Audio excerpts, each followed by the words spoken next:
Welcome to Fenway Park in Boston. It is a day game. It is 11 o'clock in the morning. That is a real day game. And it's the Yankees and the Red Sox. The series started here on Friday. It would be the knuckler, Tim Wakefield, on the mound. And the Yankee bats, who have started out quiet, could not find a way to get to Wakefield. Meanwhile, Bill Miller, home run. Red Sox, game one, winners 6-2. On Saturday, the Red Sox bats still alive. Nobody hotter than Manny Ramirez. That home run would be all they were going to need, because Curt Schilling is now part of the Yankee-Red Sox rivalry, and he loved it, and he came away a winner.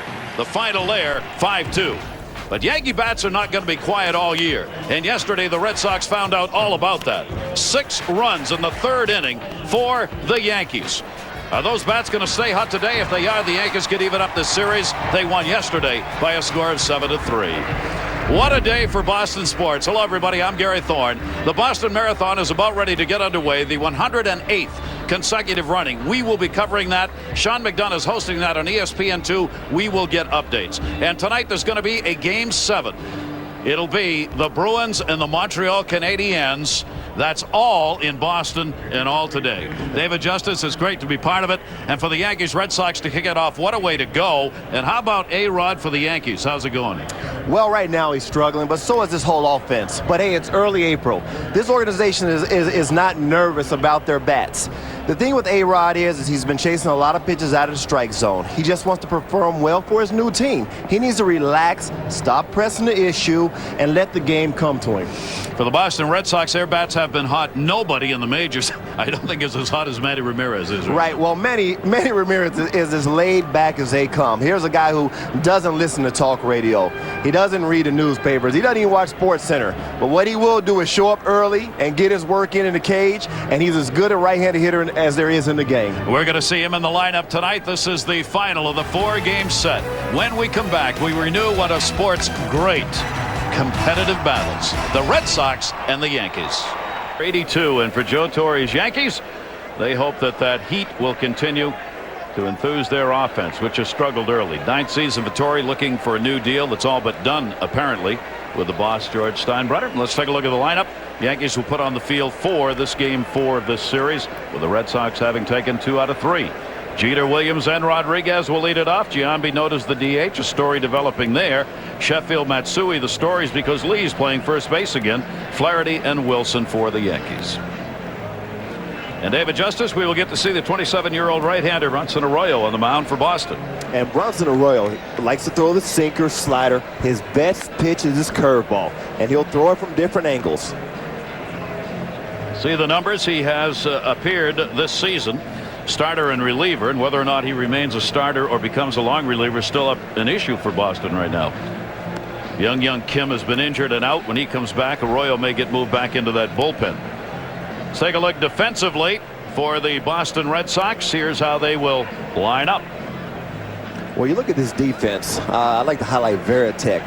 Here's a guy that many in this organization feels he must be signed. He's an all-star. He has the trust of this pitching staff, throws out runners. He calls a tremendous game. He's one guy that many around here in Boston feel of all the future potential free agents, he has to be signed. Every team has at least one of those guys if they're lucky, David, and if they're like the Yankees, have a lot more guys who've got to be, that you got to have with you. Veritek certainly has been one of those. Sellout crowd, of course. We're ready to go. Arroyo, 11 o'clock day game, bunted down to third. Jeter trying to get on, and Miller makes the play. What a pick! Well, how about that for a start? McCarty at first base, and a tremendous play to rob Jeter of a bunt single. Well, that'll wake you up immediately. I tell you, McCarty has shown some tremendous defensive skills over there at first base. He had a play a few days ago with Pokey Reese at shortstop where he made another tremendous play. But right out the gate, testing the third baseman. But this is a tremendous play by McCarty. Do or die. He had a bare hand that, and a nice play by Jeter. You try and catch somebody sleeping early in the game, first pitch, put one down on the grass, chance to get on. That was a good bunt. That just took a great play to get him out of there. So Jeter is out, one down on one pitch. Here's Bernie Williams, who's hit in the last 4, make it 5.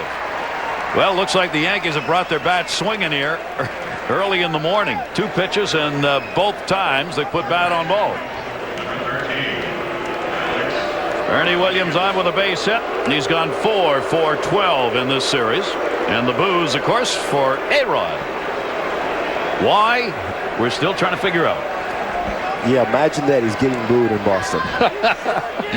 He did try to come here. He did everything he could to become a Boston Red Sox. And it just didn't work out. Now as a Yankee, that's all you need to know here in Boston. He's a Yankee.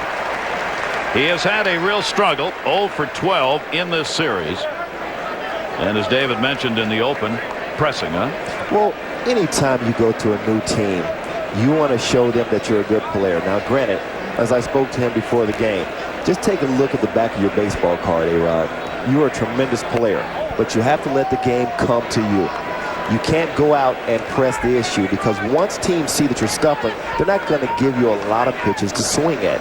Right now, everyone's trying to help him, trying to tell him what he's doing wrong. He just needs to relax, slow down the game, take it pitch by pitch, at bat by at bat, and game by game. Because even if it gets 2 hits today, he's not going to jump to 350. And fouls that one back. He has struck out 10 times, drawn 6 walks to go along with that 156 average. But as David notes, you take a look at those numbers. Hang on. And exactly, sometimes when you're scuffling, you know, you take a beating in your self-ego, in your self-image. And this is something that we all need a hug sometimes in this game. Easy now. But, you know, we all need a hug, you know, in this game. And right now he needs a hug. Runner at first base, 1 down. Fastball misses inside to him. Point well taken.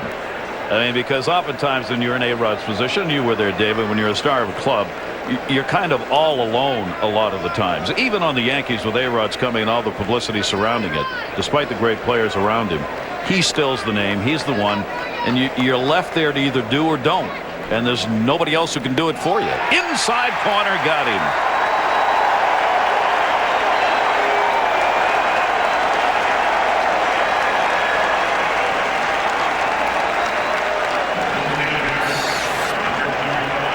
You see right here, he goes with the breaking pitch. And once again, like I was saying earlier, sometimes when you're scuffling, you're overthinking. That's a pitch at which he could have put a swing on it. But sometimes you're thinking so much that you forget to pick up the release point. And sometimes you just cramp yourself and you just don't swing. But it'll get worse before it gets better. I tell you, because no one in this stadium is feeling sorry for A-Rod. No, there aren't many hugs here. No, not at all.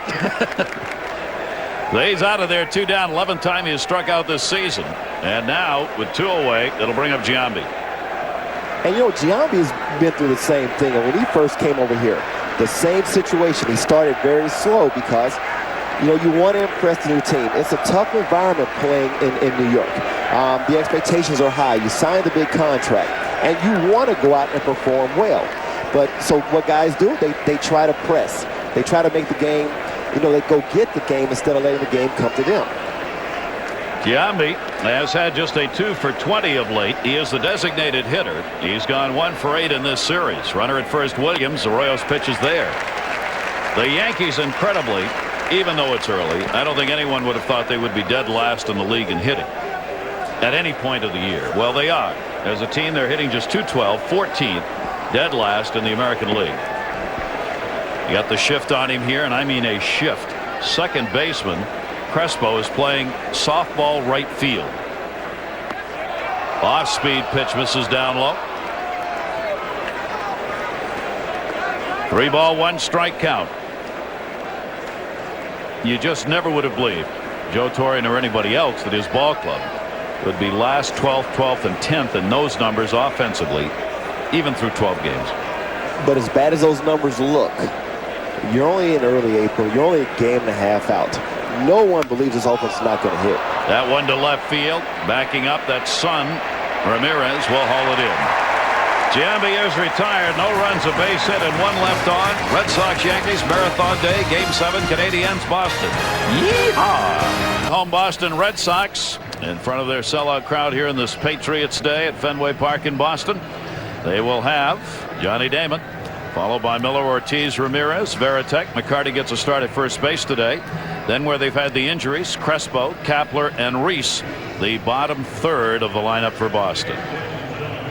And they will go against a 3-0 starter, Kevin Brown. And Kevin Brown will feature that power sinker slider. That's pretty much what he comes with you at. When he gets 2 strikes on you, he likes to try to sneak you inside with that 2-seamer that he starts in off the plate against left-handers that comes back to the inside corner. One of the most pronounced ground ball pitchers in all of Major League Baseball, 3rd in that department last year. So if he's on, you'll see ground ball after ground ball. Johnny Damon will be leading it off. Mr. Passion comes to the plate. That's a beautiful look, isn't it? That takes a lot of courage. I just admire his courage and bravery to wake up every day and look in the mirror. But he looks good with it, though. I mean, he's a good-looking guy. I mean, man, oh man, how about those locks? I talked to him before the game. He said his beard actually was longer than that. Because I asked him, "Are you going to try to grow it as long as you possibly can?" He said, "No, I'm going to keep it right here groomed." He'd trip on it if he drew it as long as he could. David leads it off with that 308 average. He's had no home runs with 9 RBIs, 3 walks, 5 strikeouts for him early on this season. The Boston Red Sox hitting .250 as a team. They are only 11th. I mean, these 2 powerhouse offenses from last year have not exactly started out as powerhouse offenses this year. But when you talk to both teams, the first thing they say is it's April. There's been some cold weather. A lot of guys say it just takes time. What you don't want to do in April is start out 3-27 or 5-25. You want to be around the middle of the pack because you're just starting. This is a marathon. Yeah. That one fouled off at the plate, and Brown gets the count to a ball and 2 strikes. Terry Francona, first-year coach, Boston Red Sox, taking over the team that almost made it last year, but for that Game 7. And against these New York Yankees in a rivalry that never stopped in the offseason. Johnny Damon fouls that one off. That'll hold the count at a ball and 2 strikes. One of the great ironies in this series is that in games played here at Fenway Park, these teams are dead even. If you count all the games, including the playoffs, Yankees and Red Sox have played 427 to 427. You believe that? And exciting games, too. Yeah, I mean, great baseball games. There's the total numbers, 1,061 wins for the Yankees. But here at Fenway, dead even, including the playoffs. And you got to go back to 1903 for the first meeting. Johnny Damon to first base. They put him in for defense, and Lee gets it. Damon is retired, 1 away. Take a look defensively for the Yankees. And Travis Lee is in the lineup today. Definitely your best defensive first baseman on this ball club. Now, Jason Giambi will still play first base, but because he's battled a few knee problems, at times he's going to DH. And there's no better person to put at first base than Travis Lee. He is going to create, as Joe Torre put it, a situation. Joe said this morning about how he's going to handle this, and Torre said, "I don't know how I'm going to handle it." Talking about playing Travis Lee and getting Giambi into the lineup, because Giambi has said he wants to play defensively. He doesn't want to just be a DH. And Joe Torre says, "Understand that, but what's best for the team is best for Giambi." That's what he said. And obviously he's talking about the defense that, as you said, that Lee brings, and he's better than Giambi defensively. Well, and that's true. The thing is Giambi's knee problems, it just depends on how he feels. If he's feeling pretty good, he's going to be out there the majority of the time because of his offensive capabilities. You also have a situation in center field with Kenny Lofton and Bernie Williams. I mean, if Giambi's DHing and Travis Lee is playing first base with a healthy Kenny Lofton, now he plays center field. So there's a few situations that need to be ironed out with this ball club. Miller fouls that one off. Kevin Brown takes the count to 2 balls and 2 strikes on Bill Miller. There you see the numbers for Miller so far on the season. He is 5 for 24 lifetime off Kevin Brown. He has faced Brown more than any other Red Sox player in this lineup today. Brown with a 2-ball 2-strike delivery, and that fastball is right there, and he knew it. First strikeout for Kevin Brown, who now has 15 strikeouts in 22 innings this year. Well, he gets a 2-seamer. It's actually pretty much over the middle end part of the plate. And he freezes him with it. You kind of look like he may have been looking for something else. Never even got the bat off his shoulder on that one. Here's David Ortiz, the designated hitter, as he will be much of the season for the Boston Red Sox. Brown's pitched him, is taken up high for a ball. One of the interesting things about Kevin Brown is that he has 3 wins in 3 starts, and they've all been against the same team in 3 different places. He has beaten Tampa Bay 3 times. That one down to first is fouled off. Japan, Tampa Bay, New York. I mean, I don't know if that's ever, I don't think that's ever happened before. You see the numbers he has put up since '96. Only Pedro Martinez has a better ERA in those years. 2.58 for Brown. You know, no one questions how tough a pitcher. That's going to go into the corner. Ortiz has got himself a base hit. Played around the wall by Kapler on his way to second. Throw is not in time. Pretty good belly flop from a long way out for Ortiz. And Sheffield actually did a good job of playing this ball off the wall. Well, you see Ortiz lumbering into second base for the double. And he gets that fastball inside. And he's done a tremendous job since he's been here with this Boston Red Sox team of swinging the bat. He gets the ball, he drives it down the right field line, and as you see, Gary Sheffield did a good job of playing the right angle and almost threw him out of second base. I didn't think he was going to have enough room to get to the bag on that slide. Might have started just a little bit early. He's there, though, his second double of the season, and here's Manny Ramirez, whom we were talking about. He is just a red-hot hitter right now. He's 5 for 12 with 2 home runs and 4 RBIs in this series. He's got a 9-game hit streak. He's 3rd in the league in average early on. Takes Brown's delivery for a strike. And I guarantee you, if Manny wasn't the first player here this morning, he was the second. There's nobody that gets to the ballpark earlier than Manny Ramirez, and he works as hard as anybody on his hitting. A lot of people don't know that. When I played with him in Cleveland, he would be one of the first guys there with that curveball machine. I can still see him. Hit hard to short. Jeter on the short hop. Hit it hard, but he got him. Ramirez is retired. No runs, 1 hit, and 1 left on. Gary Sheffield will be leading it off for the Yankees when we come back. Justice, Gary Miller, who'll be joining us shortly. Welcome back to Fenway Park. No score as we go to the 2nd inning. Sheffield, Matsui and Lee are due up against the 27-year-old right-hander Bronson Arroyo. Sheffield takes it for a strike. Couple of hits and 10 at-bats in this series so far for Sheffield. You see the 1 home run he's picked up and 9 RBIs early on. It is Patriots Day here in Massachusetts and Maine. They are the only 2 states that celebrate it.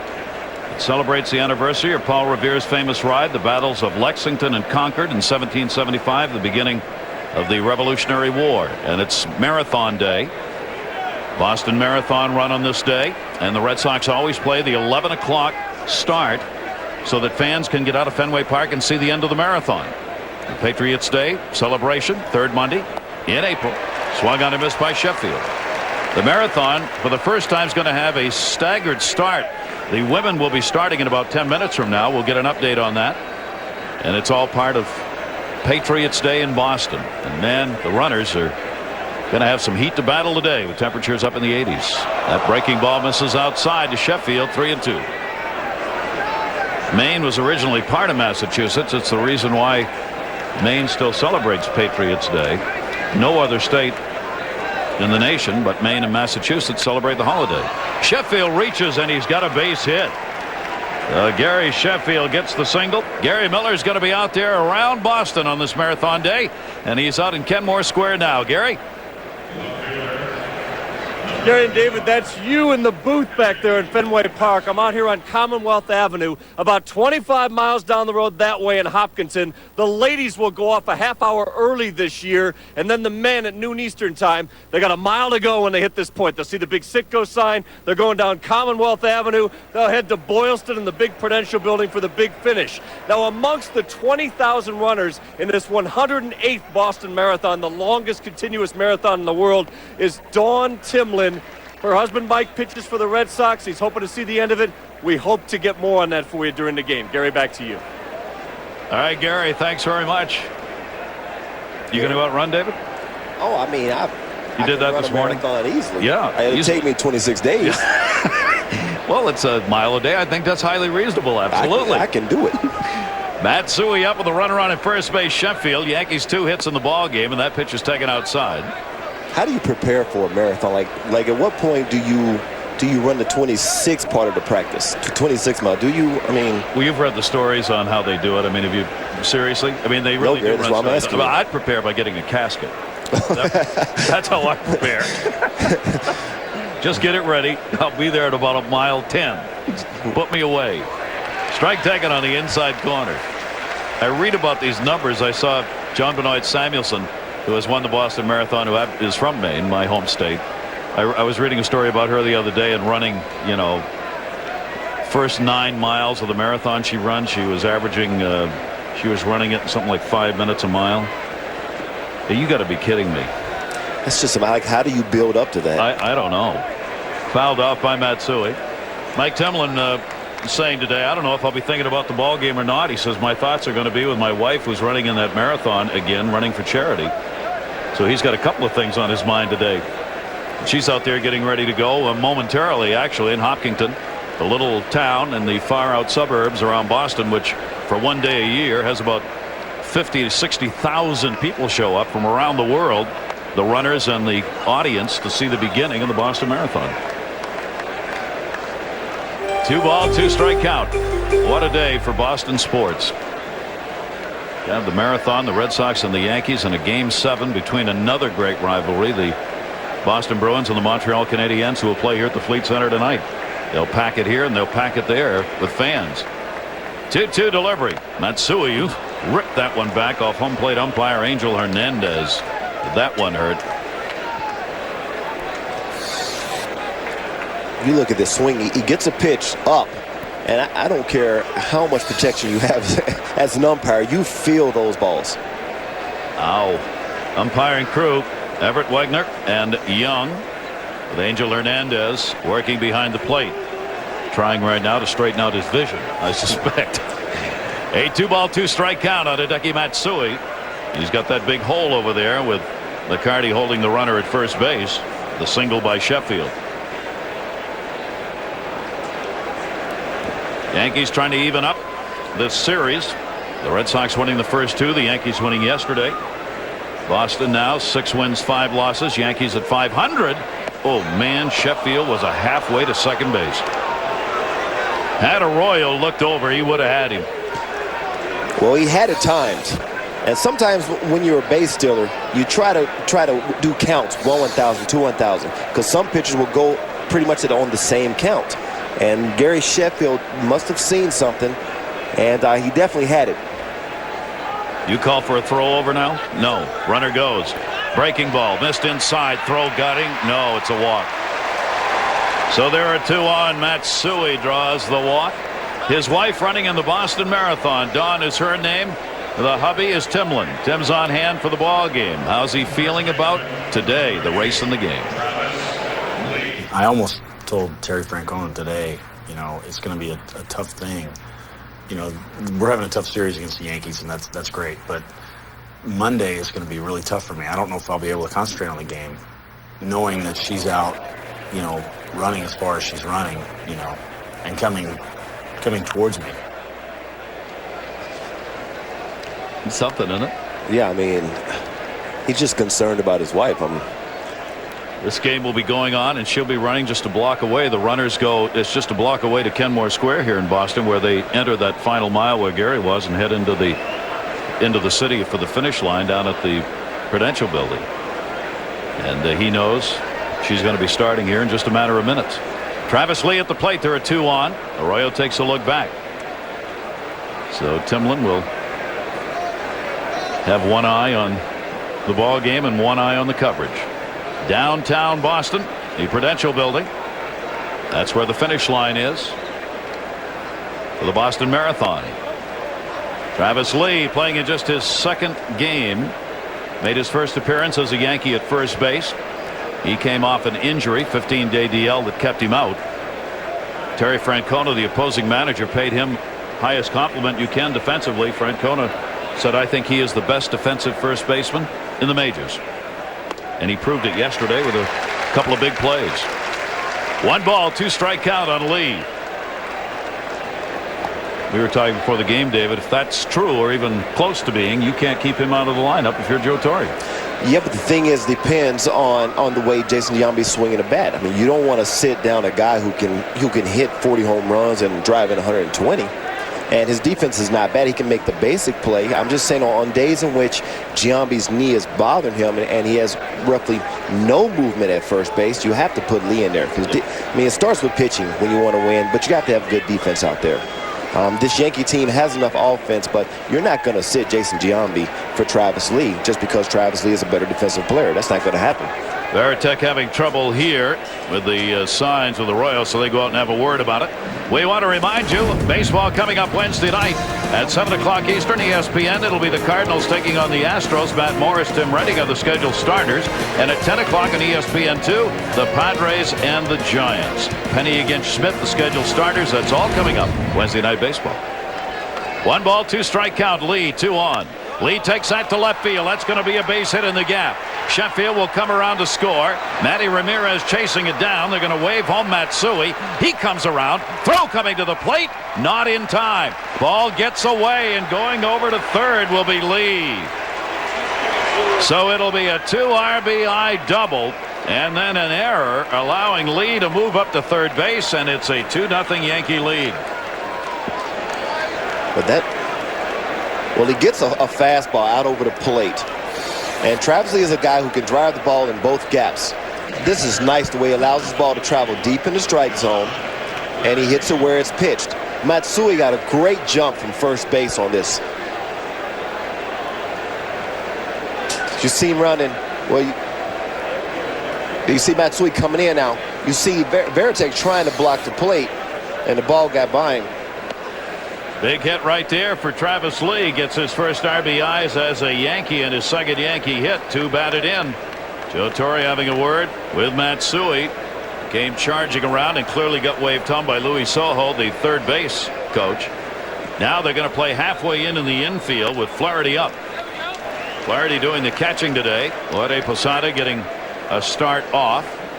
Flaherty looking down to third here with still nobody out. Red Sox want to cut off that run at the plate if it's an easy play.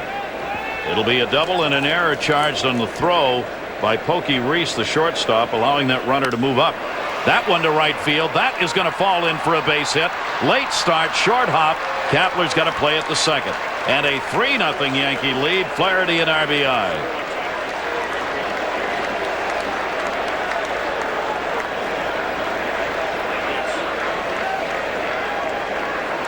And right now, Arroyo is leaving too many balls over the middle of the plate. Here's a pitch that's right over the middle of the plate that Flaherty does a great job of hitting the right field. Staying behind the ball, and it's a tough play. Kapler couldn't have caught this ball, but he kept it in front of him. But Arroyo needs to get on those corners more. Too many pitches in the middle of the plate. And the Yankee bats that came alive yesterday are still alive here today. A 3-0 lead on 4 hits. Still nobody out. Bunted by Enrique Wilson. And he'll take a sacrifice here in the inning as he moves Flaherty down with Jeter coming up. Surprised at that? Well, just a little bit surprised, but you know, I understand. He's just moving a guy in scoring position. A lot of confidence. Jeter has the ability to drive in runs.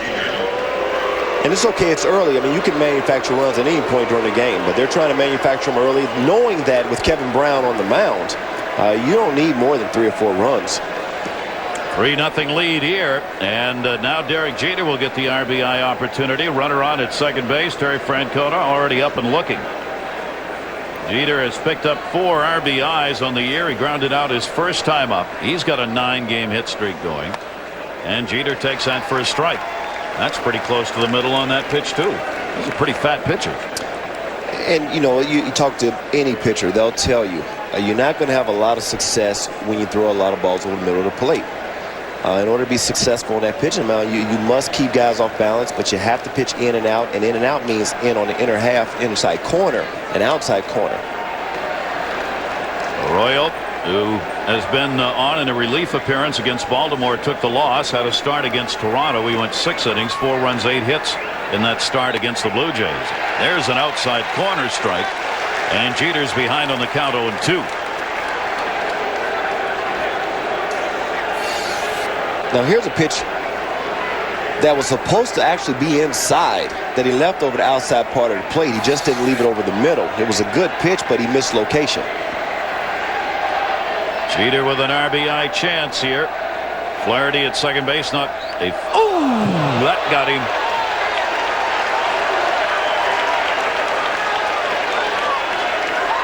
And there are 2 on. Gene Monahan, the trainer of the Yankees, immediately out. Not sure quite where, but that left wrist or hand. And those are some of the worst places to get hit, especially as a hitter when your hands are so important to you.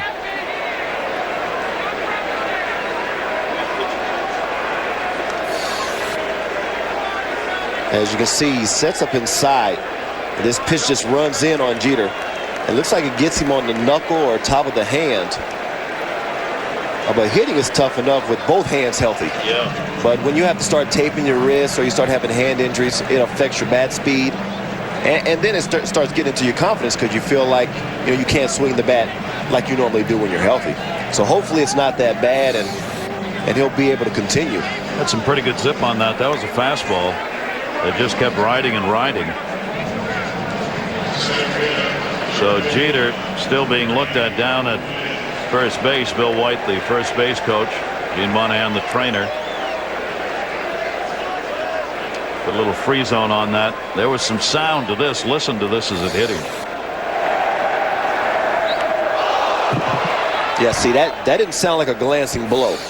That sounded flush. Yike.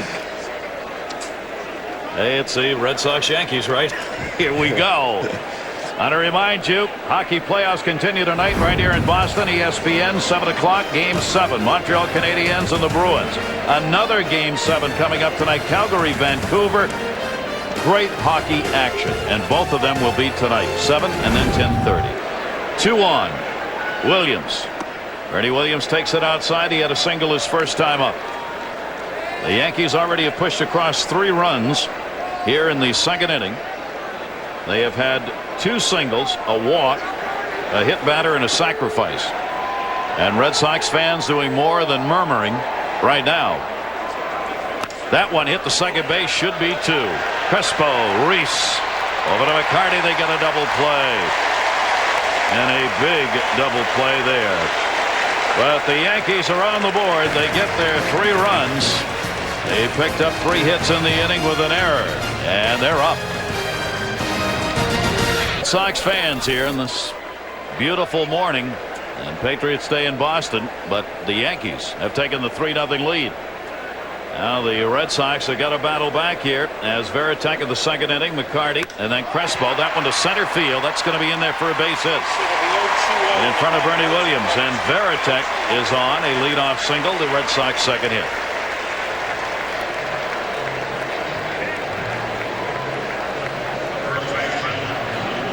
Kevin Brown has given up a double to Ortiz in the first inning, a single here in the second. And now David McCarty will get a chance. He's playing at first base today for Boston. Power hitter from the right side of the plate. Will back the Yankee outfield up a little bit. He's had 6 at-bats so far. Down to third and foul. Well, he's getting an opportunity to play today. Once Trot Nixon returns, Trot will move back to right field. Kevin Millar then will be probably your everyday first baseman with David Ortiz as your DH primarily. But right now, because they're playing without Nomar and they're playing without Trot, they're just trying to stay afloat. Win some games until they can get some guys healthy. They're trying to get Byung-Hyun Kim back. He'll be the 5th starter. Arroyo will move back to the bullpen. But in the meantime, you still got to win games. Yeah, and that's the battle for Boston right now for Terry Francona. Byung-Hyun Kim is going to make his second rehab start tonight at Pawtucket, their AAA team. Fouled off, so he may be getting ready to return. Garcia Parra still up in the air as to when he's going to get back, and Trot Nixon, it's going to be some weeks. Yeah. Well, there's talk that potentially they could be back the middle of May. And that'll be a good sign for this ball club because they need both those guys offensively, the way they are in the clubhouse, defensively as well. I mean, they're all-around players, and they mean a lot to this ball club. Kevin Brown misses with that one outside. 2-ball, 2-strike count. on McCarty. Runner on at first base. Red Sox down 3-0 here in the bottom half of the second inning. The Boston Marathon, the women, elite women, have already started. We'll keep you posted on the marathon. 20,000 runners. Swung on and missed. And Brown's got his second strikeout of the game. And that was pretty nasty, David. Well, Kevin Brown gets so much movement on that sinker, especially when he keeps it down. As you see, it starts out in the strike zone, and then at the last second it drops out. So it looks like a strike when it first comes out of his hand, and as a hitter. But see, when you're facing a guy like Kevin Brown, as a hitter, you have to tell yourself, look for the ball up. You almost want to look for it a little bit above waist height on your body, because you know then that's the strike. If the ball starts out around your mid-thigh or around your knees, you know when it gets to you, it's going to be out of strike zone. But these are things that you have to tell yourself before the at-bat or during the at-bat. Brown's delivery is taken down low for a ball. Varitek at first. You see that particular pitch there? It started out around knee height, but once it got to the catcher, it was almost in the dirt. He gets such tremendous movement on his sinker. Anytime you face a sinker ballers, you have to make him get it up. Trying to go 4-0 to start the season. Kevin Brown, big fastball foul back. There, Crespo is getting the start at second base today. He actually was going to start at shortstop, but Crespo ended up getting moved to second because Bellhorn, who was going to play there, was not ready to go today, and so they made the switch. Kevin Brown's nasty any time of the day or night when you're facing him. At 11 o'clock day game. Pitch is taken outside. And no batting practice. And no batting practice. You know, like I say, he's tough anytime. When you have no batting practice with 11 o'clock start, it just takes time to wake up. 2-ball, 1-strike count. 200 career wins, 131 losses. With the 3 wins he's had this year putting him there. He'll field his position here. Brown's got to go to first. A little flip is in time to get the out. Varitek moves down to second base. And there are 2 down with Gabe Kapler coming up. Hopkinton, the small town on the outskirts of Boston, one of the far out suburbs. That's where they start the race today. You either qualify as a runner or you are running for a charity recognized by the Boston Marathon in order to be one of the marathon runners. And Mike Timlin's wife will be starting out of the starting blocks there in about 15 minutes. ESPN2's got live coverage, and we will throughout our game intermittently bring you updates on the marathon once it's underway with all the runners. Kapler, an 0-1 count with 2 down. Gabe Kapler getting the start in right field.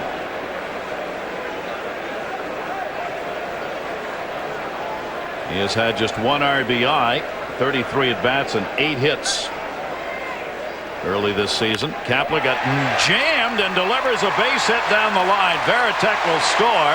Matsui will hold him to a single, and it's 3-1.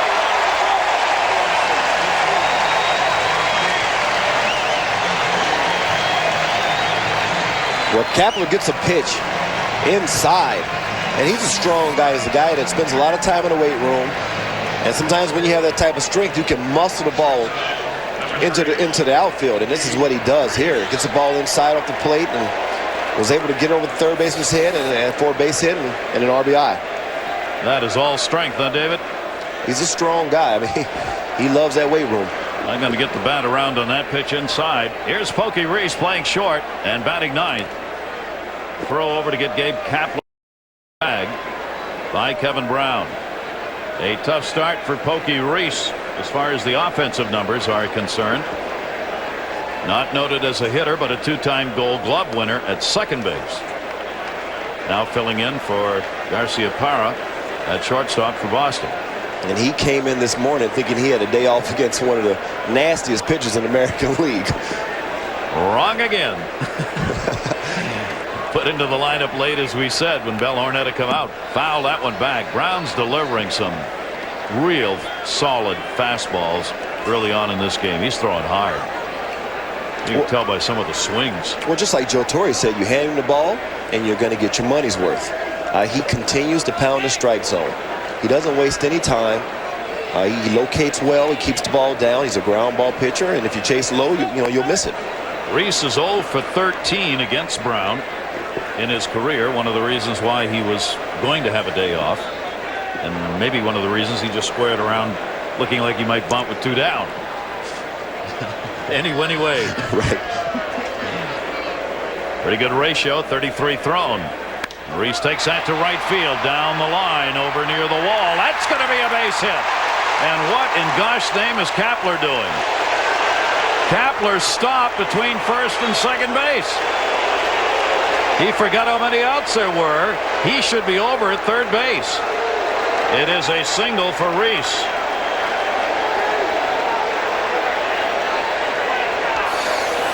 Well, Pokey Reese gets a pitch out, low and out on the plate. And Sheffield was playing him toward the line. But it gets tough. The ball's going away from Sheffield. And he did a good job of actually keeping the ball from going by him. But Kapler definitely didn't know how many outs there were. Ouch. 11 o'clock or not. Right, you have to know how many outs there is, but also I think some of that you have to put a little blame on your first base coach as well, because he's the one who keeps you in the game as well, lets you know the outs in the situation. Well, let's see if the Red Sox can take advantage of it here. Terry Francona obviously was looking out, going, what is going on there? And he saw Kapler stop. And sometimes you just get a brain cramp. I mean, it happens. Over 162 games, things like that happen. Johnny Damon with a big chance now with 2 down. Red Sox have a run in, 3 singles in the inning. Damon grounded out his first time up. Got runners on at first and second base. Damon getting a chance for the first time to face Kevin Brown. That one hit in the air to center field. Bernie Williams has a bead on it, and he's got it. That was an atom ball, hit hard, but he got it. 1 run in. And a couple of base runners are left on. Rodriguez coming up.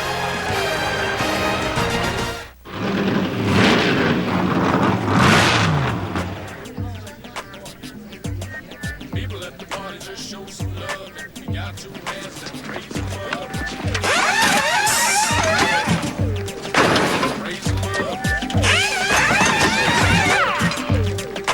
Raise them up. Drink intelligently. A reminder from Smirnoff Ice Triple Black Premium Malt Beverage, proud sponsor of 2003 Winston Cup champion Matt Kenseth and the number 17 car. Any problems yet? No, we used FedEx. We have packages going ground in trucks, and there are no problems. This is a problem. What's a problem? That there are no problems. That's a problem. If there's a problem, I can deal with it right away. If there's no problem, all I can do is sit here and wait for a problem. Yeah, no, I'm going to be here all night. But we use FedEx ground. There is no problem. I know. It's a complete disaster. Get out. Yeah. For reliable, affordable, nationwide ground delivery, relax. Hey, boss, you want to see me? Hey, Bob, come on in. Got some news for you. We're going to have to let you go, Bob.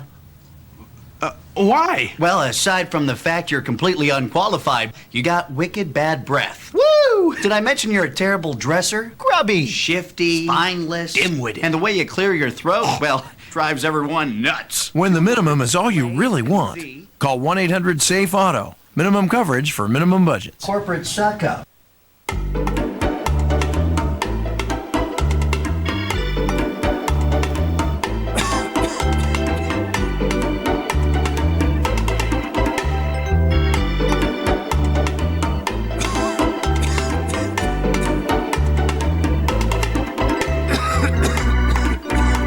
With secondhand smoke, it's like smoking a half pack of cigarettes without lighting up. Isn't it about time we clear the air? www.whitelies.tv. History here in Boston when it comes to the Boston Red Sox. Number 9, Ted Williams. The greatest Red Sox player of them all, and as he wanted to be called, the greatest hitter the game ever saw. Fenway Park, Boston recognizes him with a retired number out there on that right field wall where it's long been. And we're delighted to have you with us on this Patriots Day. End of this last inning, David. Well, we got to look at the Jets first. This is a flyover. If the players don't know it, look out. I think they took the afterburners off. Here they come. Down the right field side into the seats.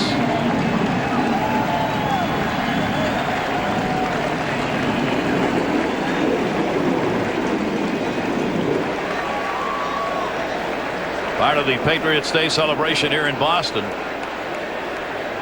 Thank goodness they didn't put those afterburners on, because they opened those things up, Fenway might fall down. This is tough to hit against right here. Rodriguez, now they're coming right over the ballpark again.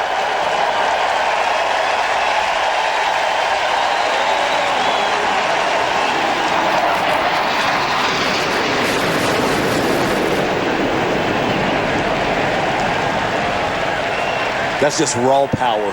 Yikes. A-Rod's like, I got enough problems at the plate without that. A 2-strike count on him as he struck out his first time up, 0 for 13 in the series. Bronson Arroyo's delivery to him. He had to reach for that down to third. Bill Miller on the running throw. He got him. Now we're going to go back to the end of the last inning. Kappa forgot the outs when he was at first base. Watch what happens when he's at second. This is a line drive hit by Johnny Damon, and it's 2 outs. He should already be going. He forgets the outs again. Now, you forget the outs on first base with 2 outs. You wouldn't think you'd forget them again at second base. What is that? I mean, that's just unacceptable. Yeah, and I'm sure Terry Francona will probably say something to him, but I've never seen that happen. And Pokey Reese actually caught up with him and went by him. If that ball had been dropped, it would have been the third out, because the runner would have passed him on the base paths. I mean, that is really strange. Here's Giambi with a shift on. That's going to be down the line foul. And see, the reason for this shift on Giambi is because you have scouts that scout all the major league teams, and each player has tendencies. And if you're a guy who hits the ball to left field, then you'll see the defense reflect that. Well, Giambi is a guy who never hits ground balls to third base. So therefore, his tendency is to pull on the infield. But in the outfield, you'll see the outfielders more straight up because he uses the gaps in the outfield. Oh, Veritek took that foul ball. 1 ball, 2-strike count. I mean, this is a shift even more pronounced than what they used to put on Ted Williams. You look at that third base side, obviously wide open, and then it's the second baseman having Crespo playing literally shallow right field. I don't think I've ever seen a second baseman, except when Bonds is hitting, that goes quite that far back. And so many people will say, well, hey, why doesn't he just bunt one over there, or just go ahead and try to hit one? It's a base hit. And it reminds me of what Eddie Murray told me one time in Dodger Stadium when I laid down a nice bunt. I got on first base. He said, hey, kid, all these people didn't pay to come see you bunt today. That's what Ted Williams used to say. They used to put the Williams shift on. Williams says, I don't get paid to bunt or hit singles. The easiest way out is over the wall. That's what he used to do. Francona with a big shift on Giambi here to fly down his first time up. Giambi, designated hitter for the Yankees today. That's how you beat it. Way back right field. Shift, no shift, goodbye, home run. Jason Giambi, and it is 4-1 Yankees.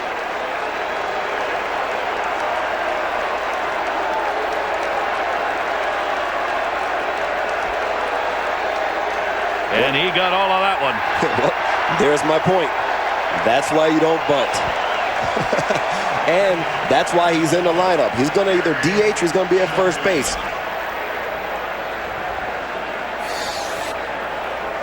Here's a pitch. Right over the middle of the plate. As we spoke earlier, Arroyo has been leaving a lot of balls over the middle of the plate, and you just can't do it to this type of lineup. I mean, I know they started the season not swinging the bats well, but at some point this lineup will wake up, and when it does, they will feast on pitches in the middle of the plate. So Giambi gets his third home run of the season, his 7th RBI. And the Yankees get that run back that Boston picked up in the second inning. It is now a 4-1 lead. Arroyo's given up 2 home runs on the year. That one's going to go down into foul territory off Sheffield's bat. And that's a pretty good hitter that he's talking to, Don Mattingly. Well, I think he's done a great job with these guys. He's patient. He understands the game. He's been in the fire. So he understands the struggles, and that's the best guy to have, I think. Well, the string got him. They took a lot. Sheffield retired to get Donnie Ballgame back. He resisted the Yankees for a long time. before they finally were able to convince him to come back, put a uniform on, and be a coach. Sheffield out of there. 2 strikeouts for Arroyo. 2 down here, sandwiched in between the Giambi home run. Here's Hideki Matsui. He drew a walk and scored. He's got a 3-game hit streak going. Takes the pitch for a strike on the inside corner. As though the Yankees don't have enough members of the press following this team around on a regular basis. With Matsui the star that he is in Japan, there are at least a dozen photographers, writers, producers following the Yankees this year who are from his home country. They had to set up a separate table here at Fenway Park in Boston in the press room. They didn't have enough room for everybody. Matsui takes it outside. It is Boston Marathon Day. We will be updating you on the Boston Marathon, which is underway from Hopkinton on the noontime hour. ESPN2 is covering that race. Matsui takes it to right field. That's deep. A warning track and off and over. The short wall double for Matsui. And Bronson Arroyo is getting tagged here in his second start, third appearance. Well, Matsui got a breaking ball. He hung one up and hit this ball 370. At least 370. You see, it was a breaking pitch over the middle of the plate again and up. Third double of the season for Matsui. And he hits this ball at least 370 feet. It's just so, as you see the 380 sign out there, that ball's 375. A home run most anywhere else but here. 6 hits now off Arroyo. Foul back by Lee, who had a double and 2 RBIs in the second inning. Bronson Arroyo is pitching himself out of the rotation. Not that he was going to be in it anyway, but in the 3 appearances he's made, he's done nothing to earn the job that Bae-Young Kim will have when he comes back off rehab. 0-1 grounded down to first this time. McCarty bobbles. Good play by Arroyo to make sure he got over there to cover it. So that will do it, but the Yankees come up with a run on a couple of hits. They leave a base runner on. It was Jason Giambi, his 3rd home run of the season, over the shift and out of the yard. I push through the pain and raise my game. A victory is the only thing to gain. So I take it to the hole, drive it up your lane. The trophy is the reason why I came. Let's get it started. Yeah, let's get it started.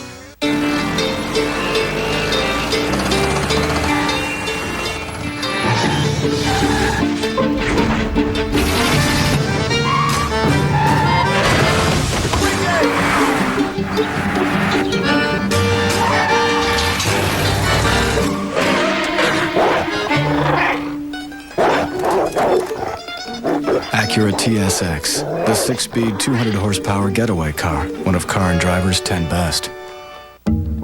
Every investor wants to get ahead. Every investor has a destination. The job at Janus is getting every investor closer. Janus is delivering, pushing hard for performance, offering more investment choices. Janus is working to earn every investor's confidence, every step of the way. Get there. Janus Capital Group. Fenway Park in Boston on Patriots Day. Red Sox Yankees with the Yankees up 4-1. The marathon is underway, and Sean McDonough on ESPN2 is covering that. Let's join him. Fenway Park, the Red Sox in their traditional 11 a.m. start. This year they are hosting the New York Yankees. That game is over on ESPN, being called by Gary Thorne and David Justice, and we're pleased to be able to interact with them from time to time today.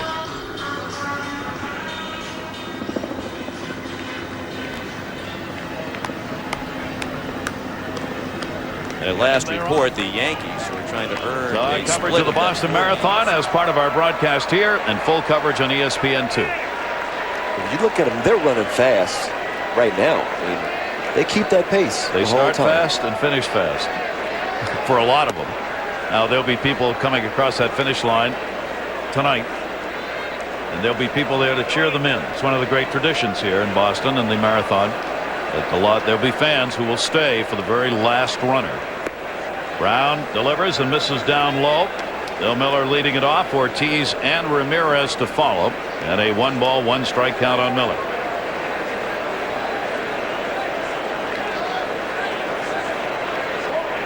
Brown got it in there. Another ground ball. It's going to be a tough play. Jeter's got to do it, and he couldn't get to it. So that is an infield hit, leadoff single. Let's get down the right field line. Gary Miller.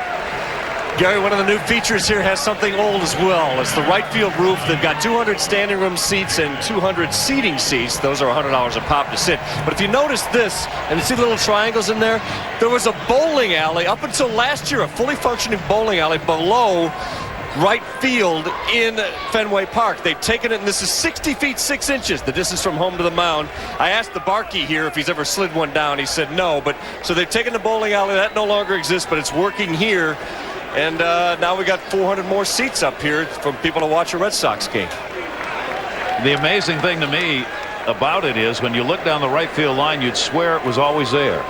They put it in a way that doesn't affect the configuration of the ballpark at all. I think it's a beautiful place to watch the game from. You look at the right field seats and you look over at above the Green Monster. I just think that's just a wonderful place to watch the game. The new owners of the Red Sox ought to be commended. I mean, the struggle's gone on in Boston. Do we build a new park or not? Fans want Fenway to stay, but they got to find a way to make more revenue. They've done it. I mean, they've done it without in any way taking from the ballpark. Well, it was reported in the New York Times that they estimate $4 million to $6 million in revenue just with these additions. It'd be half your salary for a year, right? With us here at ESPN. Yeah, perhaps we can do that, find a way to pay for that. Well, you just pay for my suit that you ruined last year. I'm still waiting on that. A little coffee on a pair of pants and the man can't get over it. Ortiz with a big cut fouls it off. 2 ball 2 strike count. Now that was a rip. Hey, well, like they say, you can't walk off the island. Like they say, you take your rips. He's a big guy, you know, and he gets a pitch out over the plate, and that's a little too big of a rip. He got a double his first time up. Runner on at first base. Brown has given up 5 hits and takes that for a strike and did not like it from Angel Hernandez. 3rd strikeout for Kevin Brown. And this is a pitch that it's a perfect pitcher's pitch. You're talking about a pitch that's down around the knees, outside corner, you know, sinking away from the hitter. It's almost unhittable. I have to tell people who may have missed it last year in Minnesota, I spilled coffee on David's suit, but it only got on his pants. So I told David to send me the cleaning bill, and he wanted me to buy him a new suit. Well, I mean, of course. So I asked you how much it cost. There's 3 sides to every story. Yes, there are. Gary's side and my side is wrong. I mean, this is a $2,000 suit that Gary intentionally spilled coffee on. And how much did the pants cost? $1,999. I rest my case. The jacket was $1.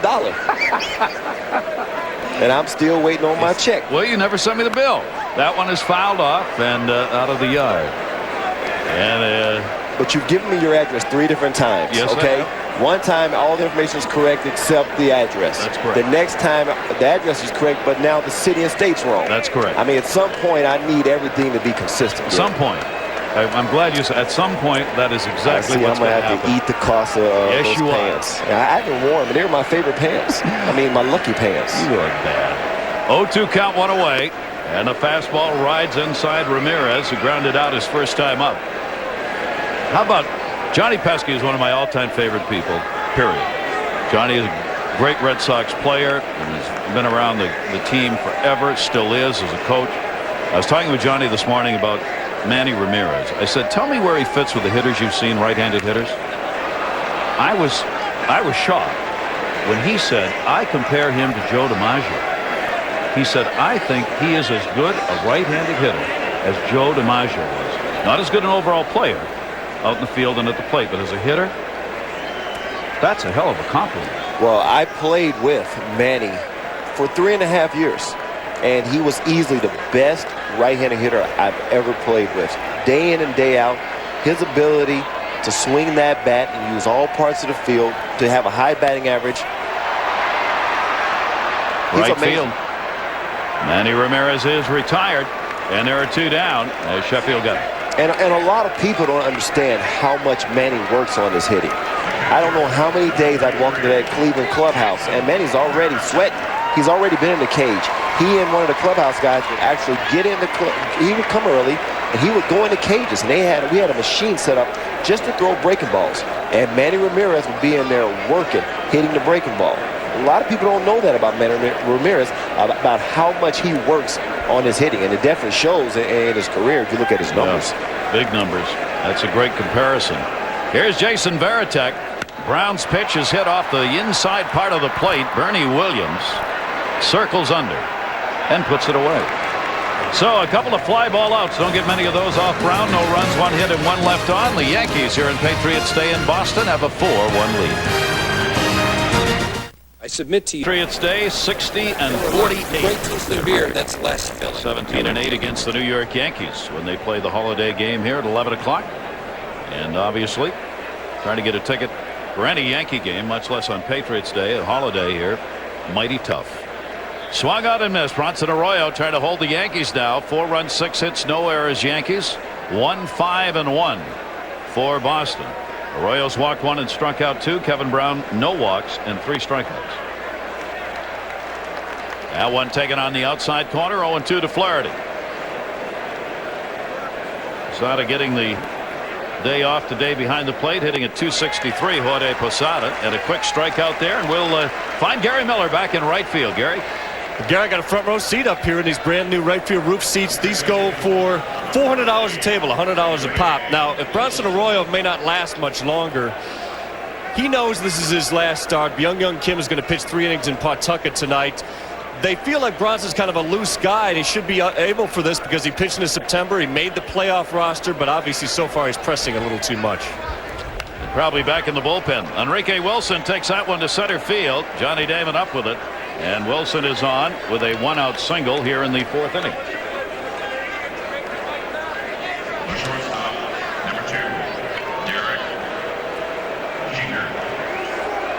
Here you see the age numbers, 27 out of Key West with the Pirates. Charles Bronson, who he's named after, a TV actor. Runner on at first base and 1 down.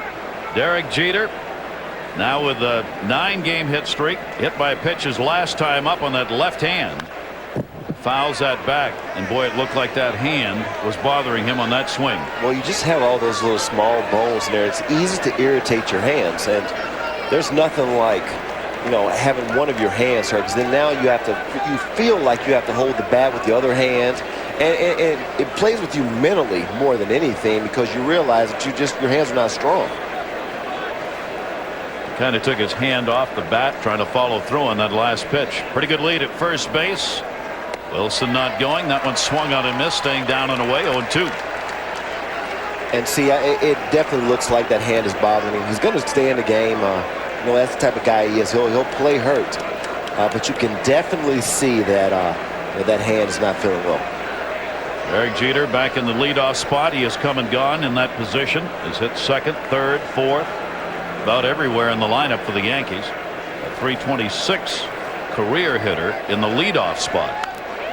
And fouls that one back, and he's just not getting around on those pitches that are away. Well, as you see her in the 2nd inning, it's a fastball that runs in, and as you can tell by the sound, it was hit flush right off looks like the top of his hand, maybe off his knuckle. You know, you see the trainers out looking at it, but that's something that stays with you. They try to put a little freeze on it, but that's only temporary. 0-2 delivery to him. Jeter took a look. Pitch misses outside, and a 1-ball, 2-strike count on Jeter. Jeter's had 4 hits in 15 at-bats in this series, this 4-game series against Boston. They will face each other 19 times in this Eastern Division of the American League. They're expected to contend for 1 and 2 yet again. Got jammed. That's where he had a chance to hit it. Bill Miller knocked it down and will not get the out. That'll be an error. That is the one place Arroyo probably didn't want to throw a pitch in that at-bat to Jeter. Well, and also Arroyo's type of guy is not going to strike out a bunch of guys, so he needs his defense behind him to make the plays. He's not the type of guy who, who needs to, he needs you to make the plays behind him. And this is a play that Jeter gets a breaking ball, And like I say, it just popped out of Miller's glove, and it gave Enrique time to get to second base, who had gotten a pretty good jump off first. So now the Yankees again have 2 on. That is the second error committed by Boston in the game. Bernie Williams has singled and hit into a double play. 5-game hit streak for him. 4 for 12 in the series. He takes that down low for a ball. David, how about Bernie Williams? Suddenly he's right back in center field and looks like he's going to stay there. Kenny Lofton's got a quad problem, out for a couple of weeks, so he's been put on the DL. And all the questions about Bernie and when's he going to play and where is he going to play, right now he's right back where he was. And if you talk to the Yankees, a lot of question marks that they have with this ball club will play themselves out. And this is one particular one. Bernie Williams coming into the season was a lot of talk about him, maybe DHing a lot. That's because of his knee problems last year, as you see him pop up there. But Bernie Williams will tell you he wants to play center field. He's been a center fielder here for a long time, and that's where he wants to be. But if there's days in which his knee is bothering him and he may need rest, then someone has to go out there in center field, and maybe he'll DH at that time. But he's your center fielder. He's still a great hitter. Mad at himself for not getting the runners around. Now there are 2 down. And would A-Rod like to get out of his problem right now? He has struck out and grounded out 0 for 14 in this series for Alex Rodriguez. Runners on at first and second base. Wilson the lead runner. Derek Jeter on at first. And a strike taken on the outside corner. Rodriguez continues to pile up the strikeouts, a team leading 11 right now for the Yankees. Hey, one of the worst things when you're struggling is when you have to walk up there to the plate and see your batting average up on the board. It's like you wish your best friend was the guy who controls that so we can put something different there. I remember when I broke into the big leagues, I was 1 for 20. There was a big 0-50 up on the scoreboard. I remember getting called back up for the minor leagues and having to walk to the plate and look up there and see 1 for 20. It was rough. It was rough. You just want to get 5 hits at once. You can tell the guys that have watch in July, you'll see A-Rod walk to the plate totally different. When he has 20-something homers and 50-something RBIs, that bounce is different. You just take your time because you like looking up there seeing 330, 20-something homers, 50 ribbies. But when you're hitting 140, 5 homers and 10 ribbies, you want them to cut that scoreboard off. But he'll come around. He joins Killebrew and Griffey in that department since '64 to lead the American League in home runs. 3 seasons he's done that. It is the worst start he's ever had through 12 games, what he's having right now. And is 0 for 12, the longest hitless streak in April he's ever had starting the game, and he's pushed that up to 0 for 14. So Rodriguez has, even though he's a slow starter, has never had this slow a start in the first dozen games. 1-2 delivery to him and missed inside. Arroyo wanted it, and so did the house. Well, and he's never come to an organization, a team with so much passion as this ball club. Here's a breaking ball that he tries to get on the front door, tries to get the inside corner, and it is in off the plate a little bit. And this is a pitch that A-Rod has been chasing. He's been chasing a lot of balls out of the strike zone, but that's what happens when you're pressing. You try to make things happen. And he reached for that to short. Reese has got a force at second base, and that will do it. 0 for 13 for Alex Rodriguez. No runs, a hit, an error, 2 left on. 4-1 Yankees. Take it off back here at Fenway Park, Boston, where the Yankees have a 4-1 lead. Brown besting Arroyo on the mound so far. Kevin Brown with 3 strikeouts faces David McCarty, leading it off, the Boston first baseman. Takes it inside for a ball. McCarty split the season last year, Oakland and Boston. And most of it spent actually at the minor league level with the Oakland minor league team. McCarty getting the start at first today, swings on the breaking ball down and away, and it's 1-1. McCarty will be coming off the bench for Boston this season, one of their bench players when everybody gets healthy. Kevin Brown, who is 3-0 in the year. 1.29 ERA coming into this game, and a ground ball specialist.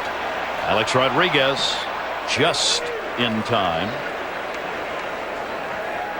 Here in Boston tonight, a Game 7. Another tremendous rivalry. No 2 teams have played more in the playoffs than the Boston Bruins and the Montreal Canadiens. At Fleet Center, Boston. 2 teams preparing in their game day skate. Boston has never lost a series where they were up 3-1. Montreal has never come back from a 3-1 deficit. That's the situation tonight, because Montreal has come back to even that series in Game 7 tonight at the Fleet Center. Red Sox, Yankees, the Marathon, Canadiens, Boston. And you have a doubleheader today. For all the people that don't know, Gary will be doing that game tonight. Going to go to the Fleet Center and do some hockey. You're the man. No? Hey, why not, right? It's like if you're a golfer and you had a chance to play St. Andrews, and then come over and play in the Masters down in Atlanta, would you do it if you had a chance in one day? I think so. Shot of the Fleet Center there, where they're getting ready. I'm a broadcaster. I get to do the Red Sox and a Game 7 on the same day. I'll take it. Crespo is retired. There are 2 down here in the 4th inning. And Brown kind of quietly cruising along here. Gave up the run on 3 hits in the 2nd inning. He's only given up an extra base hit to Ortiz in the 1st.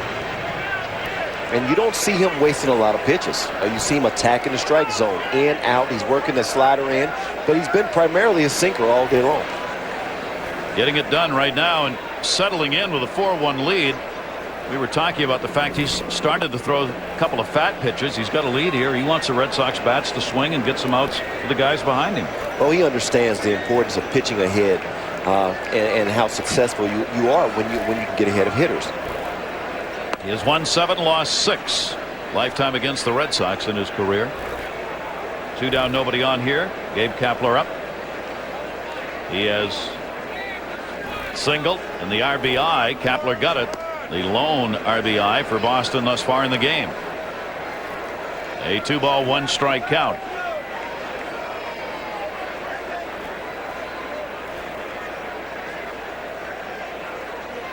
Brown, who likes to work in a hurry, the 2-1 delivery, lashed to third. A-Rod's right there. Plenty of time on this one in a 1-2-3 inning. So Brown really settling in against this Boston lineup, protecting the Yankee 4-1 lead. Jason Giambi, a home run already in this game. I'm Alex. No, I'm Al. That Arroyo pitch off. Sheffield and Matsui will follow for the Yankees as we go to the 5th inning. Giambi now with the 7 RBIs, 3 homers, clocked 1 in the 3rd inning. Out into the right field bullpens here at Fenway. 1 for 2 in the ball game, down to first and foul.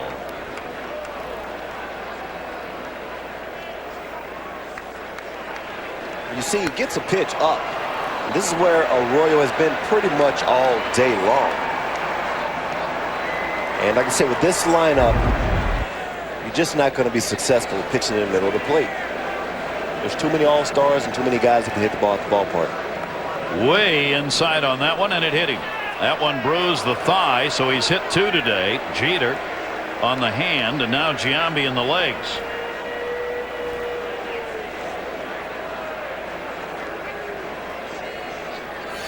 See, this is no 2 pitch. He tries to go with the breaking ball inside and just holds on to it for too long. Hits the back knee of Jason Giambi. Oh, the leadoff man is on. And Gary Sheffield with Giambi on at first base has singled, scored, and struck out in the ballgame. 3 hits, 12 at bats in the series for Sheffield with a little wiggle waggle and fouls it back. Sheffield just amazes me with just how much bat speed he has. I mean, he's already in his almost his mid-30s. And to still have that type of bat speed, the year he had last year was amazing. Hitting .330 over in Atlanta, you know, a huge pickup for this New York ball club. He's a guy who has driven in runs his whole career, and it's just amazing the way he is in the strike zone. You rarely see him chase a lot of bad pitches. Wouldn't you have thought that he would have stopped the bat movement a little bit as he got older? Hasn't mattered. You see the numbers from 96 through last year. Batting title 92. He still waggles out as much as ever. Yeah, but that's his mechanism. I mean, every guy has their thing that they must do to be confident and calm at the plate, and that's his. Popped that one up behind second base. Way behind it. Ooh, that's pretty good play. Crespo ended up going back. That was really Johnny Damon ball in center field ultimately, but it just kept going. He went a long way to get it. See, this is a communication play here. Crespo, Johnny Damon is watching the play in front of him, and if he feels comfortable that Crespo can make this play, he just doesn't call him off. Just lets him go ahead and catch it. But this is a conversation that, as an outfielder, you may have with your middle infield and with your middle infielders, guys that you feel confident that can make the play running toward the outfield. Because I played with guys who, if they have to run toward the outfield, they want you to call the ball. My good buddy Mark Lemke in Atlanta was that way. That one's going to be to right field, fall in for a base hit. Runner's got to stop at second base. Giambi had to wait and see on that one. So Matsui now has been on all 3 times to the plate. A single, double, a walk, and a run scored. And Matsui continues his hot bat that he's started here in Boston in this series. And that's going to be question mark now for how long you can stay with Bronson Arroyo. The Yankees have been hitting him hard. And you talk to any hitter, they'll tell you, hitting becomes contagious. And with this lineup, they start getting that confidence. Like I said, thus far in the season, all the horses are still in the stable. They haven't hit well. You start opening those doors and letting these horses out, you're going to see a lot of runs put up by this ball club. Here's Lee at the plate now. Runners on at first and second. The Yankees have picked up 8 hits in the game. They've benefited from a couple of Red Sox errors, although they've not affected the scoring in the game. So there have been runners on most of this ball game against Bronson Arroyo, the Red Sox starter. And Lee off a fist to short. Reese, Crespo, and they turn another double play.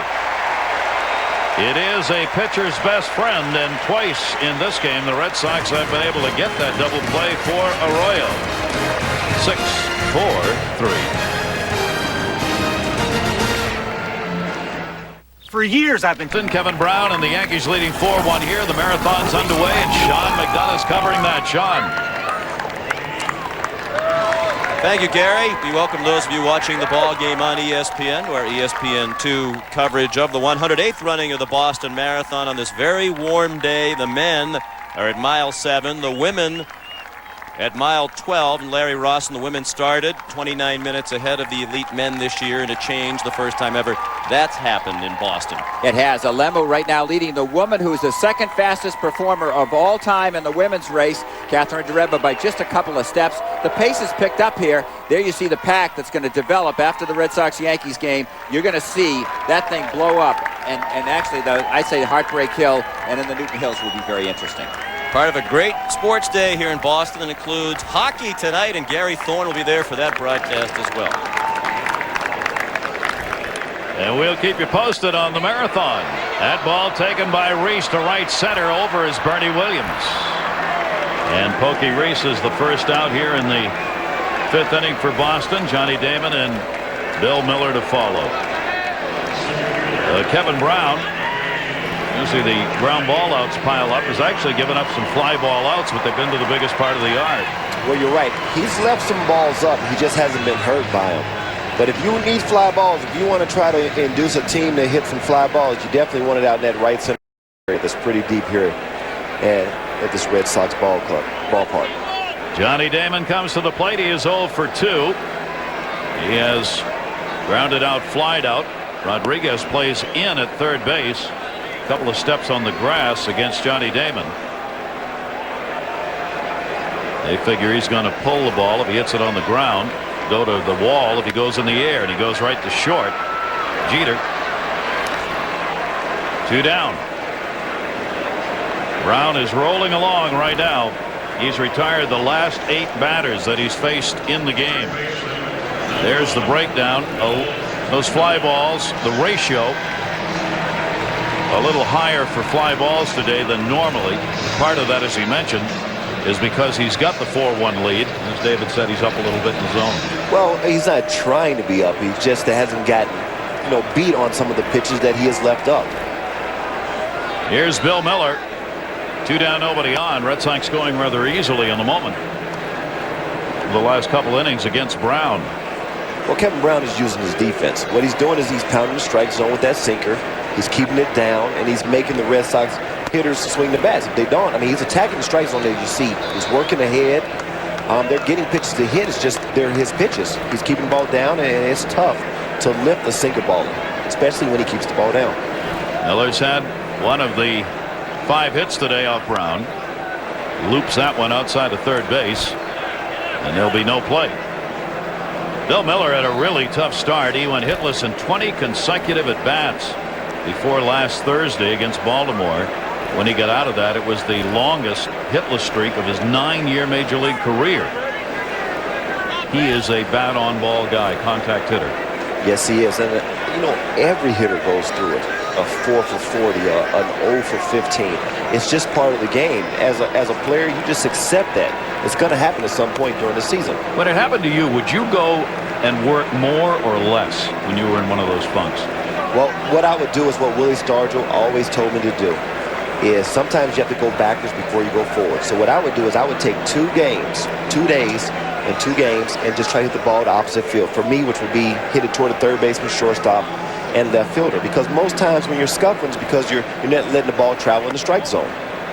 What you're doing, most times when guys struggle, the first thing you want to look at is pitch selection. What are they swinging at? A lot of guys are chasing balls in the dirt, chasing balls out of strike zone. You're not going to hit that way. The next thing you look at then, after pitch selection, now you want to look at, just a minute. Now one in left center field. Bernie Williams over, not going to get that one. 379 and into the well. On his way to second base. That'll be a stand-up double. 2 for 3 for Miller. See, this is a nice swing by Bill Miller, and this is what he did all last year. And this is what you want to do. In order to be successful in Major Leagues, you got to use the whole ballpark and hit the ball where it's pitched. This ball is out over the plate. What's he do? He lets it travel into the strike zone, and he hits it to the opposite field, left center field. Now, as I was saying earlier, that's what you do. When you're scuffling, you don't let the ball travel to the strike zone. You feel like you have to go get it. So there's a tendency for you to be out in front on your front foot, which if you're out front, you have no balance for one. You have no power because you've lost your base. And you do a lot of rolling over. And you chase bad pitches because normally you see guys, if they swing at a breaking ball in the dirt, they've already committed to that swing a lot earlier. See, and a lot of that is because they're getting out front. They're not letting the ball travel. And it seems like such a simple thing where you say, well, then let the ball travel then. Yeah, it's easier said than done. When you want to, you're anxious and you're leaning and you want to get out. Well, you're anxious and you don't want to be embarrassed. I mean, no one likes to be jammed as a hitter. You don't want to get jammed because it's embarrassing. So a guy will say, you know what? I know if I get out front here and I ground out to second base, I won't be embarrassed. I'm going to get out, but I won't be embarrassed. I'll have hit the ball, right? And we've all been there. I mean, A-Rod is there now.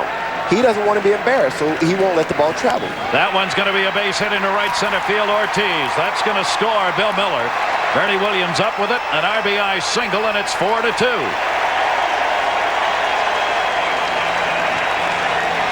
So Miller and Ortiz, 4 hits in 6 at-bats between them. And see, this is indicative of what happens when you get your pitches up. It doesn't matter who you are.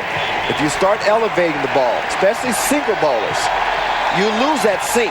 The higher you get that pitch up, now you lose your sink. Now it becomes just a regular fastball.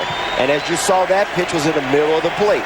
Doesn't matter who you are, whether you're Kevin Brown, Pedro Martinez, or Bronson Arroyo, you're not going to be very successful if you throw a lot of balls in the middle of the plate. 10 RBIs for Ortiz, and now the house has come alive here at Fenway. With Manny Ramirez up and one swing of the bat could tie this game up. It is 4-2 Yankees. Bill Miller's big 2-out hit opened the gates here, and Ortiz delivered the single. Now Ramirez, who's 0 for 2, started the day with the 3rd best average in the league and has a 9-game hit streak going. Ortiz at first base. Takes it for a strike. 1-1.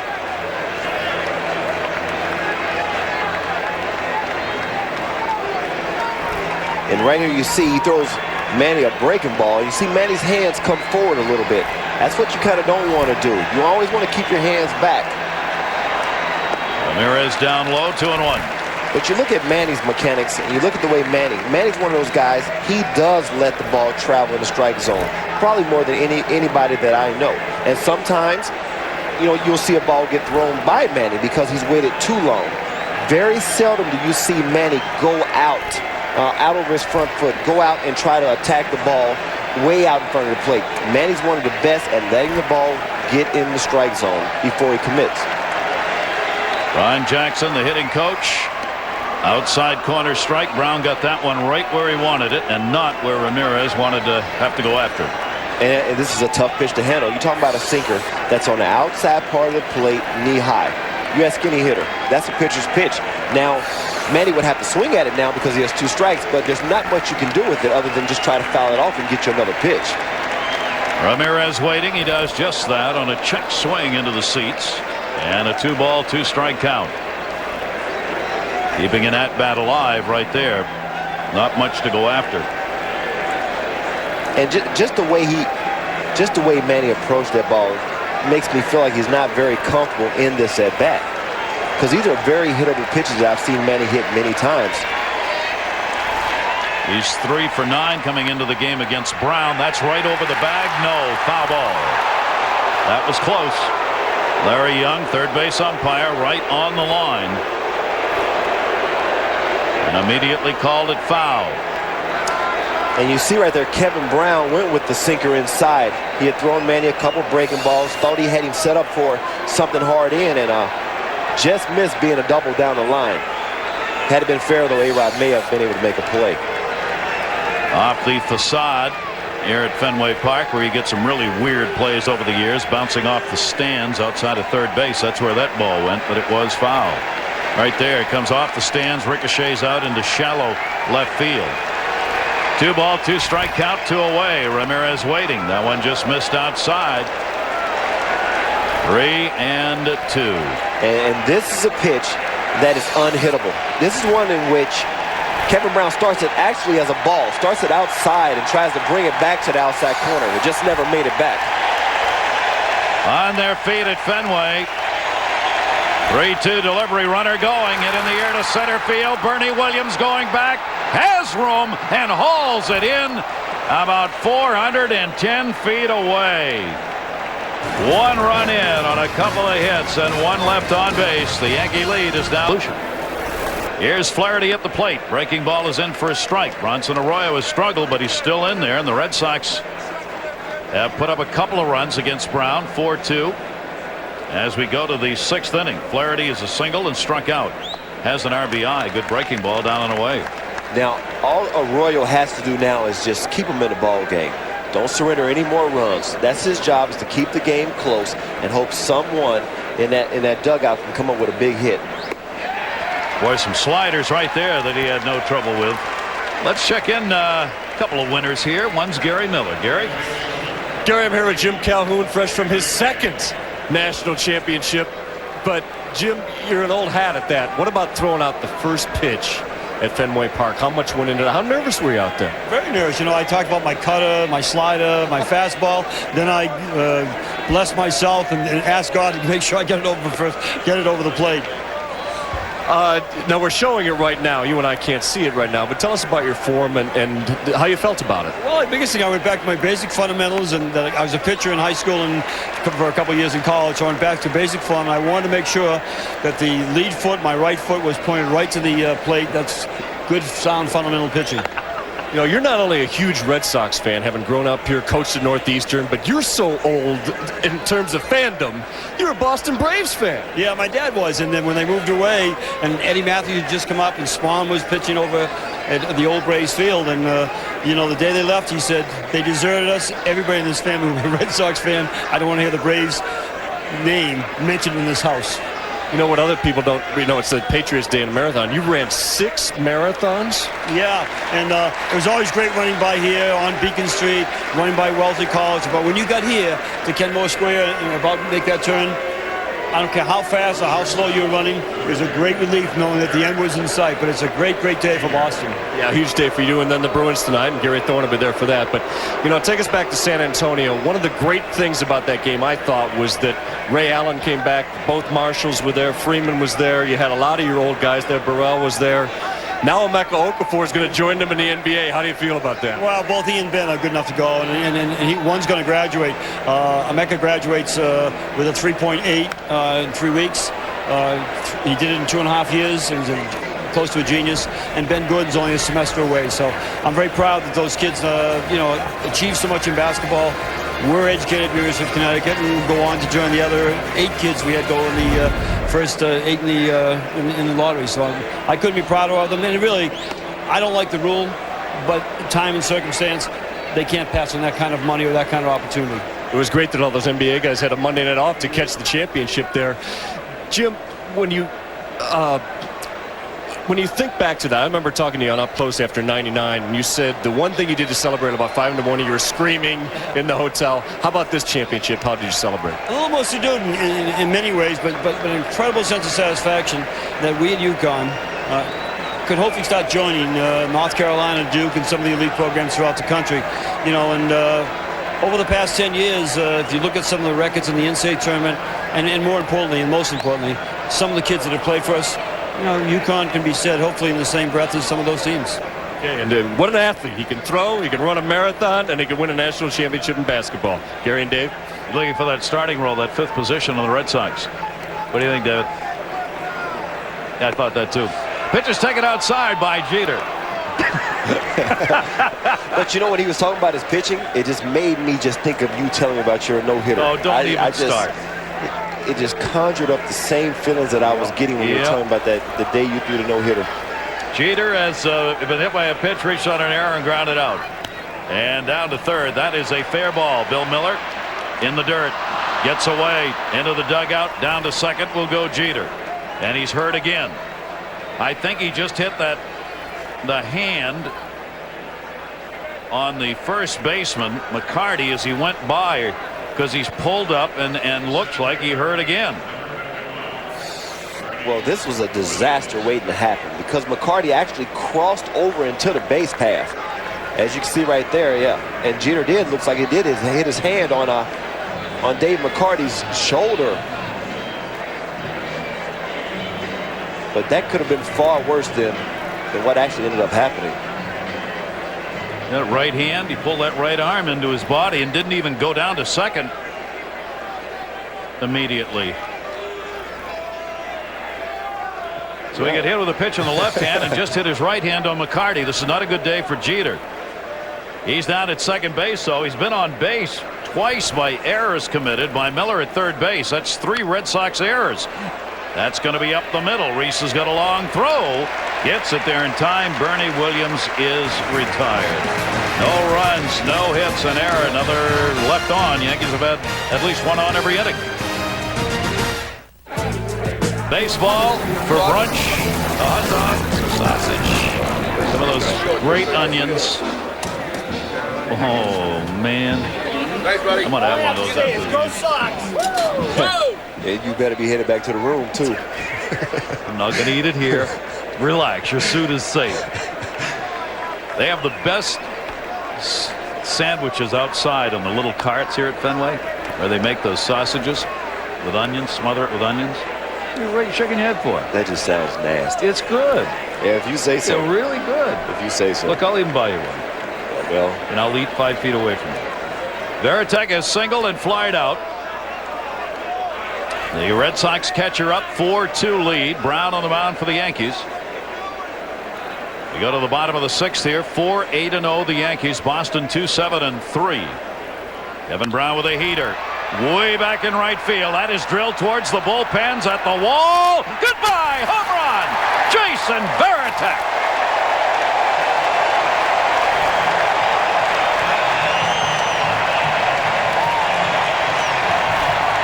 As we were talking earlier, Kevin Brown is starting to get his pitches up. Now the Red Sox are getting better pitches to hit.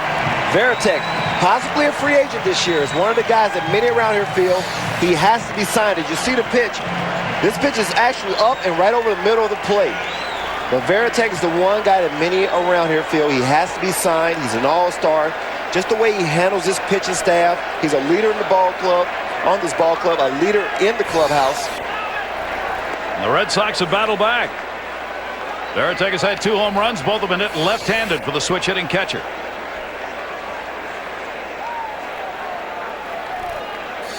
First home run off Brown this year. And David mentioned Arroyo's job was to keep the Yankees off the board anymore. He's done that since the 3rd. The Red Sox have nibbled away. And Veritek makes it a 4-3 ball game. Brown surrendering his first homer of the year. That one grounded to second. Enrique Wilson up with it, makes the play. McCarty is retired, 1 away. And another pitch that was up. That was a pretty good pitch by McCarty to hit. Kevin Brown is starting to get his pitches up. He needs to just get back down in the strike zone and get more ground balls. But I mean, this Red Sox lineup, I mean, they can swing the bats as well. And if you start giving them pitches up, this game will be tied before you know it. Brown went 7 innings in all 3 starts against Tampa Bay. The 3 starts he's had and won, giving up a run in each of those games. Here the Red Sox have gotten to him for 3 runs on 8 hits. And the Red Sox have been lucky in that the 3 errors they have committed have not contributed to any big innings for the Yankees. They've been able to work around that. Brown now working. Crespo grounded out twice, takes the pitch for a strike. There's our Crespo making the start at second base today. He is a switch hitter as well. Left-handed's where obviously he's had most of his at-bats, and takes that pitch for a strike. 1 ball, 2 strike count. Red Sox switch hitters are not that common around baseball anymore. They've got Bellhorn, Crespo, Bill Miller, and Veritek, all switch hitters. Fouled off. Yankees have Clark off the bench. Jorge Posada is resting today. Ruben Sierra, who comes off the bench. Bernie Wilson, Enrique Wilson. They're all switch hitters. That's about as many switch hitters in a game with 2 clubs as you'll see in the majors. A lot of clubs don't have any switch hitters at all anymore. 1-2 delivery off his foot.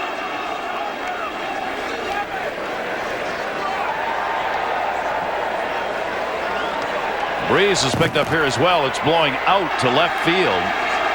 He had very little breeze, if any. It's been a high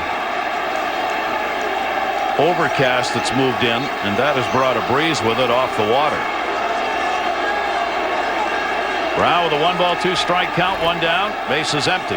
Crespo.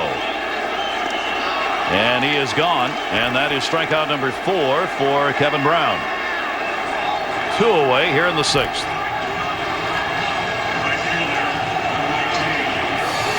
Well, if you look at this pitch, he goes back with to a breaking ball. Then he gets Crespo to swing over. Like I said, Brown has to get back down in the strike zone. He's left a few pitches up.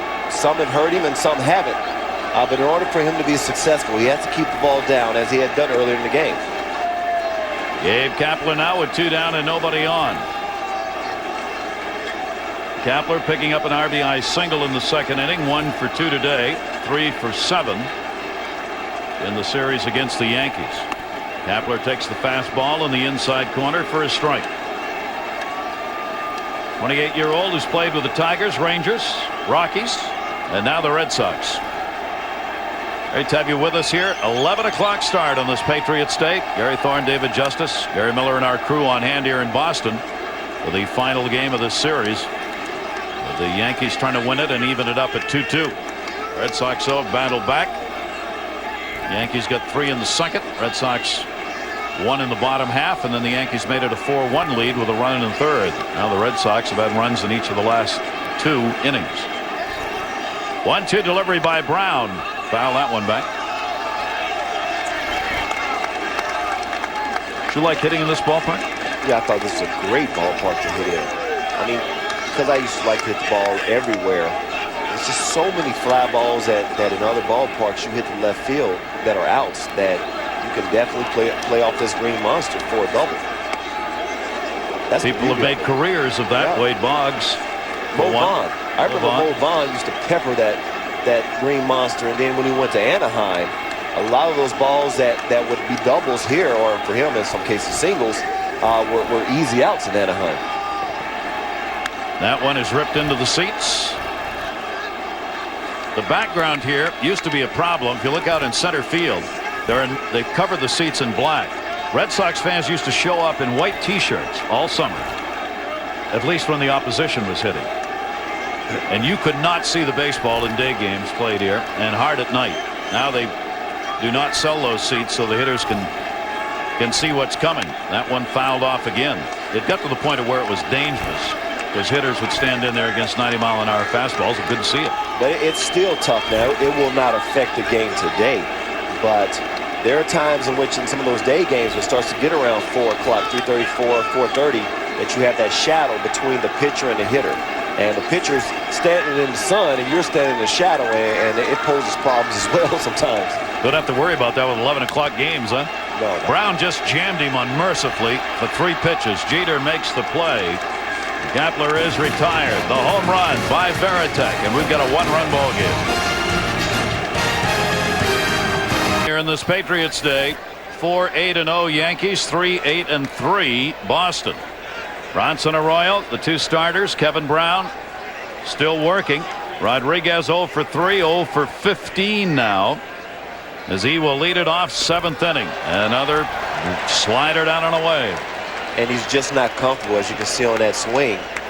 He's just fighting himself, but only he can get himself out of it. I mean, no one works harder.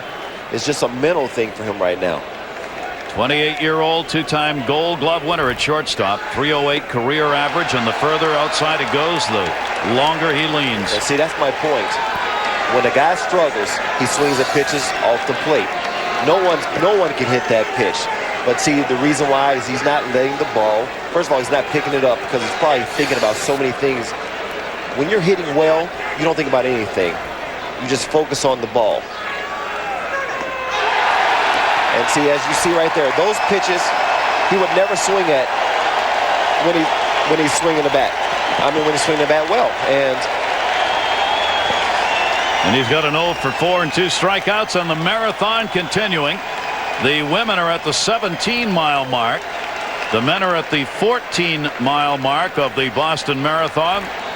ESPN2 has complete coverage of that. We've been checking in with Sean McDonough, who's hosting that on ESPN2. Bronson Arroyo did his job. He held the Red Sox in. They're only down by 1. He comes out of the ball game. 1 down here in the 7th. Giambi, and a strike taken. And as I spoke earlier, I mean, this is a very frustrated man right now. This is a huge series. He came in wanting to perform. One of the big reasons why they got him was for series like this. But I understand how he feels. I mean, as a former player, we've all been there before. But one of the first things I said you look at when a guy is struggling is his pitch selection. What is he swinging at? And as you see, A-Rod is chasing a lot of balls out of the strike zone. He needs to be more patient. Allow the ball to get deeper on him. What that means is allow the ball to get closer to the strike zone. He's trying to attack the ball way too soon. He's not even looking like he's even seeing the ball. Embry misses up high with that. Those were 3 pretty bad swings. Well, see, if you look at this, he's not picking up the ball because he probably has everything in the world on his mind. And those pitches, I have yet to see anyone hit a home run off a pitch like that. Yeah. You see? And that's his main. His hands are okay. His feet is okay. His only problem right now is pitch selection and mentally. Oh, what a stop made by Reese. Jason Giambi smacked it, but right into the shift, and the shortstop, Pokey Reese, playing on the second base side, makes a fine play. Well, defense has never been a question for Pokey Reese. Never. Talking to Barry Larkin once, he told me that there was no second baseman when Pokey was a second baseman that had more range than Pokey Reese. He's just got very quick reflexes, and as you see right here, that's a tremendous play against Jason Giambi. So the big out there, Embry, the left-hander, brought on to get the left-hander Giambi. Now it gets a little more dangerous for Embry as he faces Sheffield. Fastball in the inside corner for a strike. Sheffield 1 for 3, single and a run scored. Jason Embry is a workhorse. Lifetime, or Alan Embry, I'm sorry. The left-handers have hit only .227 off him in his career. He is very tough against the lefties. And not bad against right-handers either. That pitch taken inside for a ball. Right-handers have only hit .262 off him, but the long ball, 38 home runs lifetime by right-handers off him. So Embry comes on as Arroyo went out of there, 6 1/3, 4 runs, 8 hits, a walk, and 5 strikeouts for Bronson Arroyo. Way inside there. And Embry's a guy who's pretty much a 2-pitch pitcher. He's got the fastball. Well, he's got a 2-seamer that he likes to throw that just sinks a little bit away from right-handers. And he has that little cutter, slider that he likes to throw in on righties. But he's pretty much all hard stuff. Sheffield's got to be salivating a bit here against the left-hander. Sheffield Those big power right-handed hitters who likes to see left-handers. Embry's tried to stay inside on him. Got that one out and over, but he popped it up shallow center. Johnny Damon coming, and he'll put it away. So 1-2-3 inning. Patriots Day, Fenway Park, Boston. It's 7th inning stretch time. Yankees have a 4-3 lead over the Red Sox. Want to remind you, coming up tonight, great hockey. First round, there are 3 Game 7s. 2 of them are going to be played tonight. ESPN, Montreal here at Boston, and Calgary at Vancouver. Montreal, Boston at 7 on ESPN, 10:30 ESPN2, Calgary, Vancouver. 2 Game 7s. Brown goes to work, strike on the inside corner. Red Sox have battled back to make it a 1-run game.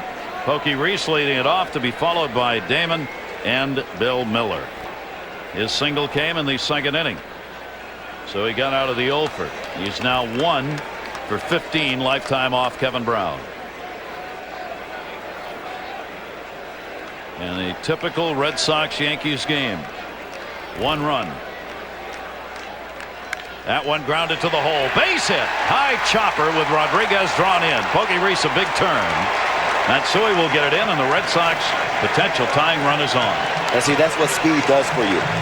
Because of his speed and his bunting ability, Alex Rodriguez had to play him in. And as a result, this ball was able to bounce over his head. Well, that's going to be it. Kevin Brown, who's looking to go 4-0 to start the season, still can. He won the first 4 in 1990. He's got a chance to do it again, but if he's going to get it here, it's going to have to be the bullpen of the Yankees that'll get it done. There, 6+ innings. Didn't walk anybody, struck out 4, 9 hits. Now we'll see 32-year-old left-hander Gabe White out of the Yankee bullpen. Runner on at first is Reese. Johnny Damon is 0 for 3. Here's another left-hander, tough on opponent left-handers. Couple of throws to first base. Do you run Pokey Reese here, David Justice? Oh, I mean, or you can hit and run. I mean, he's the type of guy who has good speed that doesn't get thrown out a lot. So, I mean, there's a few options you have here. You can just let him straight steal, or the fact that Johnny Damon is a pretty good guy with the bat, you can try hit and run as well. Big lead over there, but at him the other way. That is a fair ball. Over the bag and off of a side, runner going to third. Sheffield up with it. And they'll hold the runner as the throw comes to Jeter. Johnny Damon with a shot. And Johnny Damon gets a fastball here, and reason being is because you have a fast runner at first base. You want to do what you can to give your catcher an opportunity to try to throw him out if he steals. Johnny Damon, a very good fastball here, gets one right in his wheelhouse and drives it down the right field line. Just out of the reach of Travis Lee, who made a good attempt. And once again, Sheffield did a pretty good job of playing this ball perfectly off the fence to keep it to a single for Johnny Damon. And the Red Sox have the potential tying run at third base. Bill Miller 2 for 3. A double and a single today. Switch hitter batting right-handed. Takes that pitch up high for a ball. Red Sox now have out-hit the Yankees 10-8 in this game. They've just kept coming. Gordon is up in the bullpen for the Yankees. Miller, .326 last year, the league's leading hitter. Bill Miller fouls it back. And as we were talking earlier, it was a Royals' job to keep them close, keep them in the ball game just for opportunities like this, hoping that at some point late in the game there would be another opportunity for them to score runs. He did it. Now the Red Sox 90 feet away from tying it up, and still nobody out here in the 7th inning.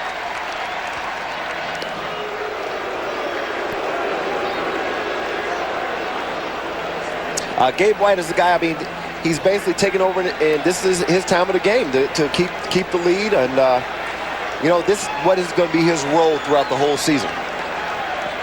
Big roll right here. Runners off first and third. Here's the 1-1 delivery. Miller takes it up high. 35,083 on hand here at Fenway Packed House for the 4-game series. 140,000. 2-2-4 to see the Yankees and Red Sox play. And play they have. Here's the 2-1 delivery. Popped that one up behind home plate. Flaherty back. Will not have a play. 2-2. Friday, long ball. As you see, he got a pitch up off Vasquez, who has a pretty good fastball. And this is a guy last year who came up with a bunch of big hits for this ball club, and then already this year has come up with some big hits. I mean, he's really matured as a hitter. Won the batting title last year, and he's continued to swing the bat well. He hits it both ways, David. Last year, 294 right-handers, 288 left-handers. It didn't much matter for the switch hitter. And he got him, pulled a string on him and fooled him, and there's a big strikeout for White. And that was a great pitch by Gabe White in that situation.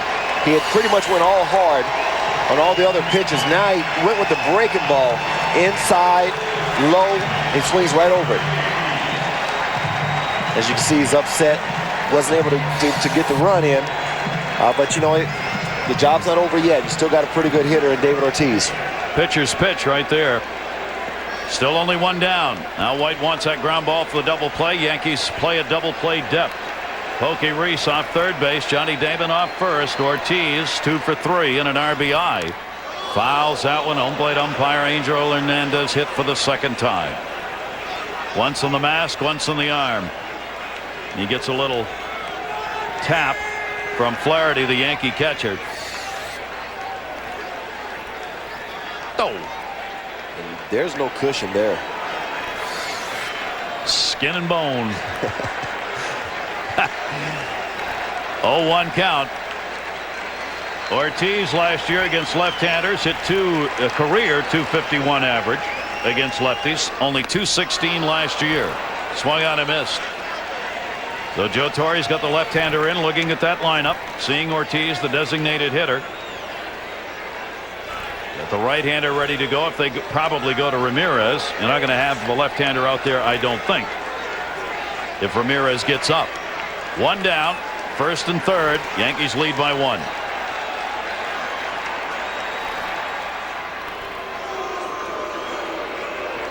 Usually these calls for throws over come from the dugout. Flaherty's looking over into the dugout, so when White makes these tosses to first base, Mel Stottlemyre, generally the pitching coach there, is calling it. And Gabe White has the advantage here because he's thrown 2 fastballs by David Ortiz. And David Ortiz has not seen a breaking ball, so he doesn't know what it looks like. Ooh, broke the bat. That is a fair ball. Runner coming home. There's no play. Thrown away by Rodriguez into right field. 1 run is in. Damon goes to third, and the Yankees implode.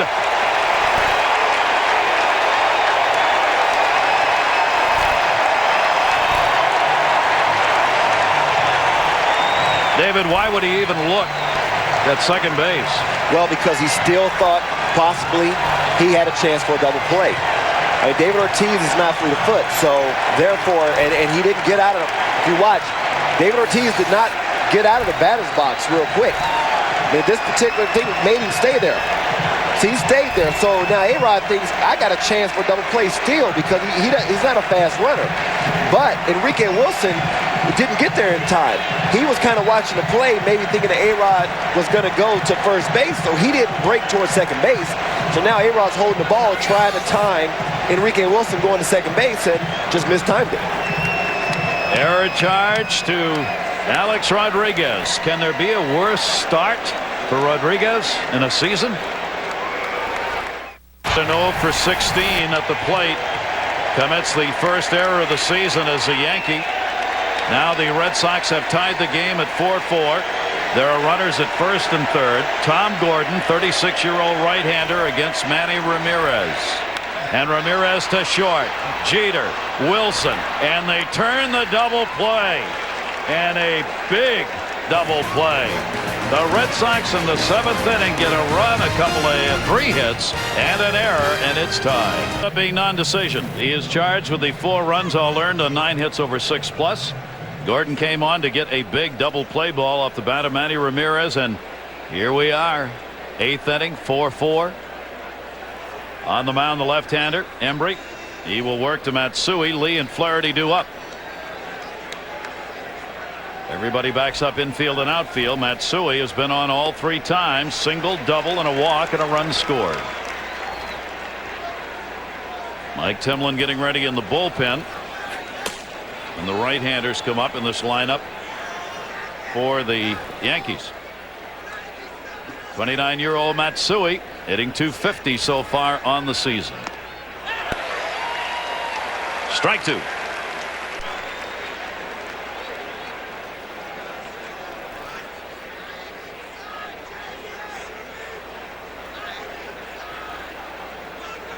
Matsui at .287 against right-handers and left-handers. Same numbers last year.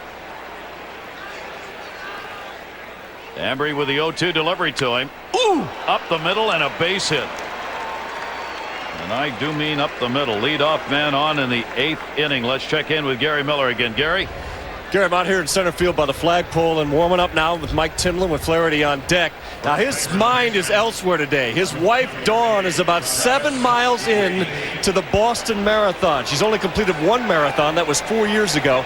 Now he's got VIP passes. He's expecting to go over there if we end in time for him to get there. But she's only 7 miles in. I think he'll have time, but I think he's got some work to do today before this inning's over. I think right now his mind is going on the game. That one bunted and foul as the Yankees trying to move Matsui up with Lee at the plate. Well, if he comes in this game, I know the Yankees hope his mind is not in the game. I think he'll have trouble getting ready for this one as much as he's wanting to know how she's doing. Red Sox have a chance to take this series 3-1, and he's going to be called on shortly. See whether or not Lee bunts again. He had a 2 RBI double in the 2nd inning, 1 for 3 today. Matsui, good speed at first base. There's the bunt. Fouled into the mitt for a strike. A failure to execute is what we have here. See, this is a situation where I guarantee you Travis Lee has never bunted maybe once in his professional career. It's not like the bunting that we do in batting practice. I mean, this is totally different. It's not that easy to do. Some guys make it look simple, but bunting is very tough. And if you don't do it much and you're called on to do it, you can't expect guys to be very successful at it. He's gone. So 2 attempts to bunt that didn't work and a called strike 3.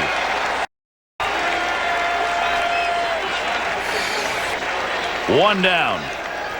Well, and kind of what you see on both teams here is just a lack of execution.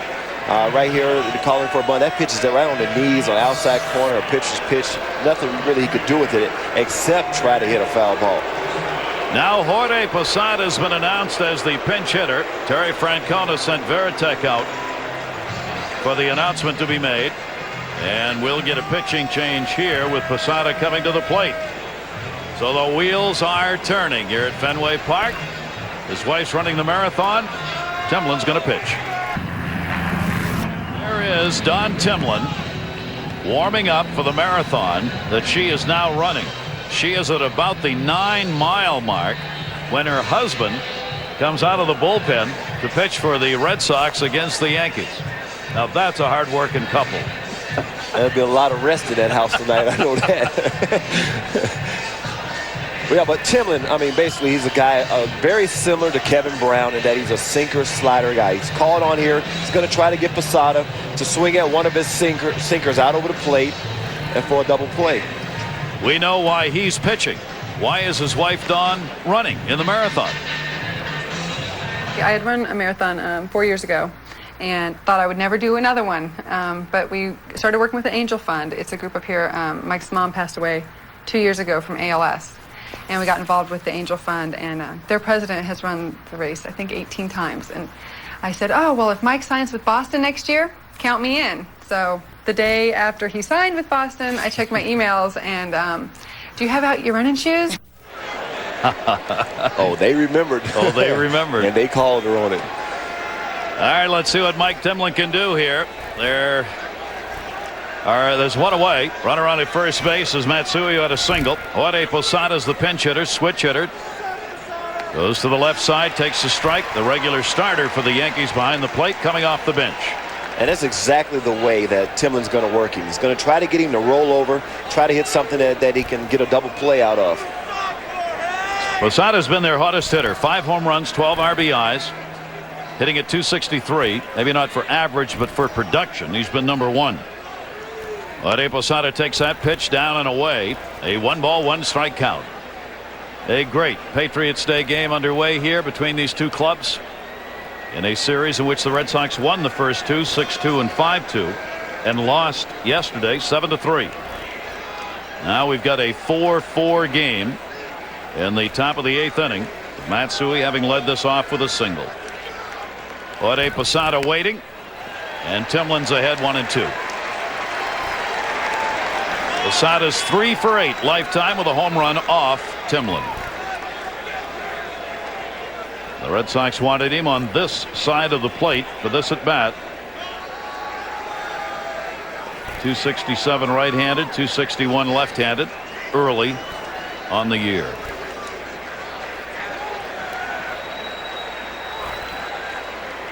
Matsui off first. Here's the 1-2 delivery.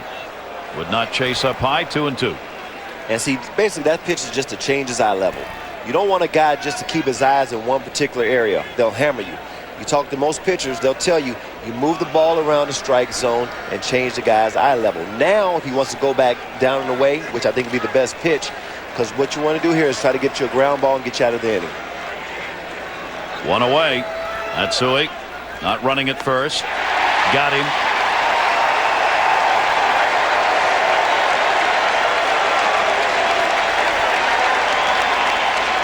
Jorge Posada staring out at Timlin like, what was that? Well, Timlin has some life on his pitches, and he does get good movement away from left-handed hitters. This pitch is off the plate a little bit. He was able to get him to swing at it, but I mean, that's exactly the way he was going to attack Posada. Just stay away from him.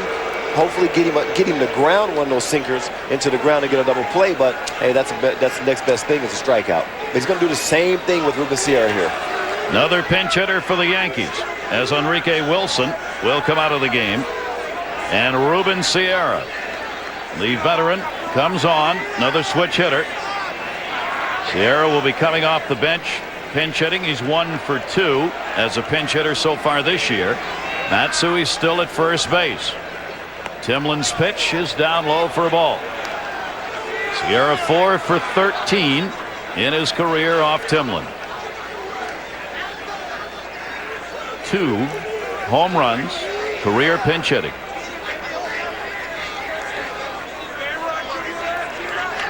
Matsui still being held by McCarty at first base. Here's the 1-0 delivery. Sierra takes it on the outside corner. Great pitch. See, the reason why Timlin is working him away is because a lot of hitters in a situation like this, especially left-handed hitters, have a tendency to want to pull the ball. And it's very tough to pull a pitch that's outside and down. It's very tough to pull a pitch like that, especially getting it up in the air. It's tough to do. Now, as a left-handed hitter, if you know the guy's going to pitch you away, then you have to go ahead and try to hit the ball to left field. Take what he gives you. If he's trying to pitch you low and away, then you go ahead. Because if you hit it good enough, you may be able to get off the green monster out there, which would be to your advantage. Fans up again at Fenway with a 1-ball, 2-strike count and 2 down.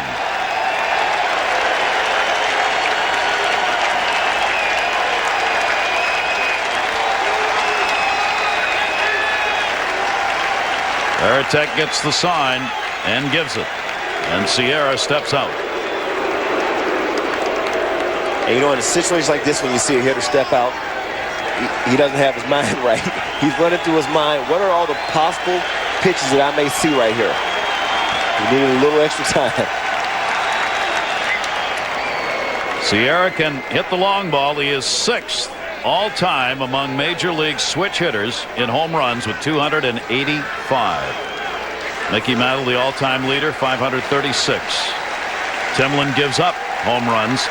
If he makes mistakes in the strike zone, he tends to be high. 1-2 delivery down to first. That is a fair ball. And that's that. No runs despite a leadoff single by Matsui. Embry and Timlin get it done out of the bullpen. It's still 4-4. Great to have you with us. Fenway Park in Boston on this Patriots Day with David Justice, Gary Miller, I'm Gary Thorne. The bullpen getting it done. Embry and Timlin keeping this at a 4-4 game. You take a look. Boston Marathon being run. The women's leaders at the 24-mile mark, so they're closing in on the finish line. We'll keep you covered on that. ESPN2 has complete race coverage. Don Timlin's at about mile 10. Tim's wife, Miguel Cairo, has come on to play at second base now for the Yankees, and Jorge Posada will stay in to do the catching.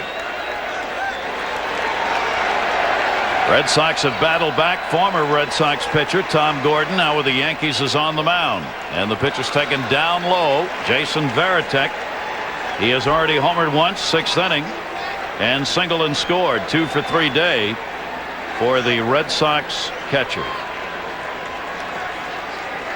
Gordon's pitch is outside with a fastball. Always noted as a very hard thrower, David. Still looks like he can bring it pretty hard. Well, and he's had some injuries in his career, but he's worked really hard to get himself back in shape, and I mean he's been looking very good.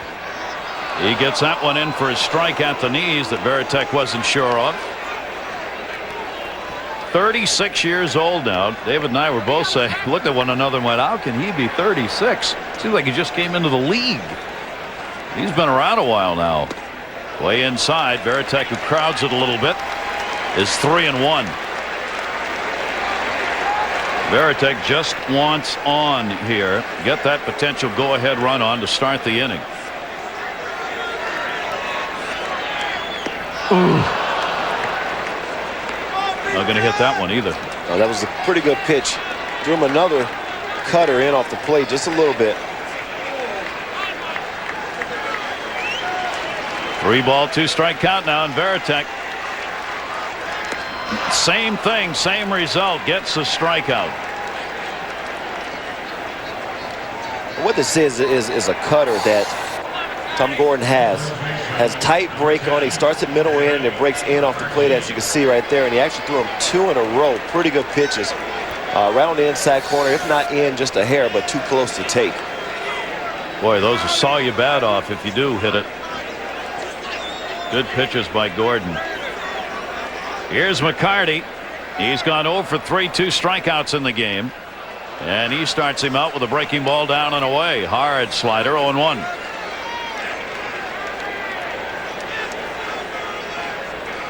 McCarty's faced him just once in an AB, 0 for 1.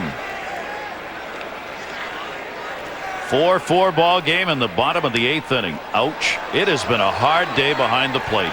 Jorge Posada, who just came on after pinch hitting, took that shot off the arm, I think.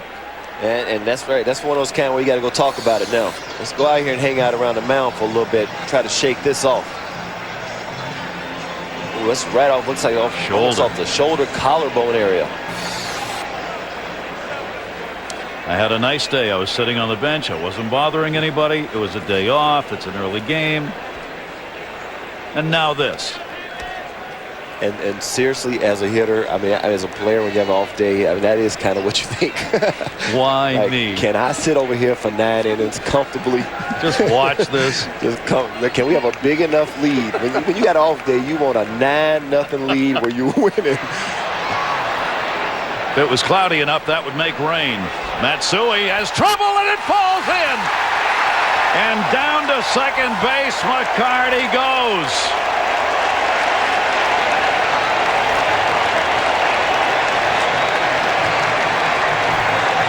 It is hazy. There is a big glare, and the wind is blowing out towards left center.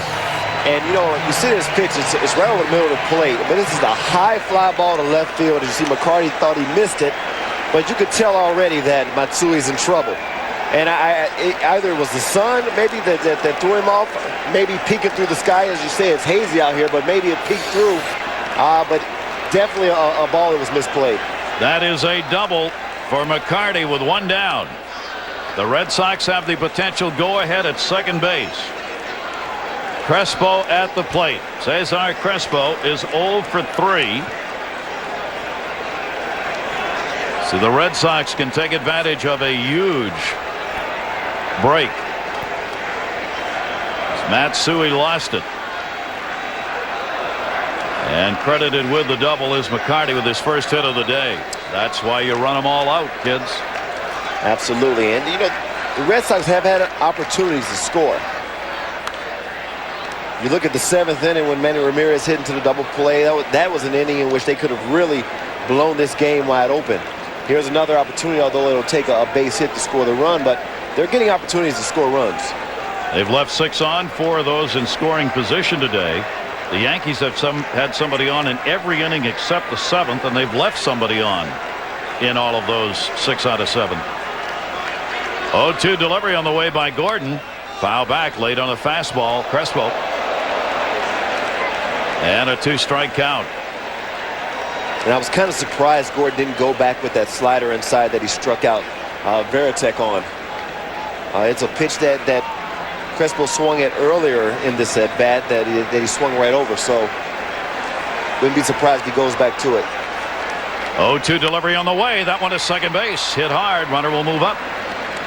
Cairo makes the play. Now there are 2 down with a runner on at third base.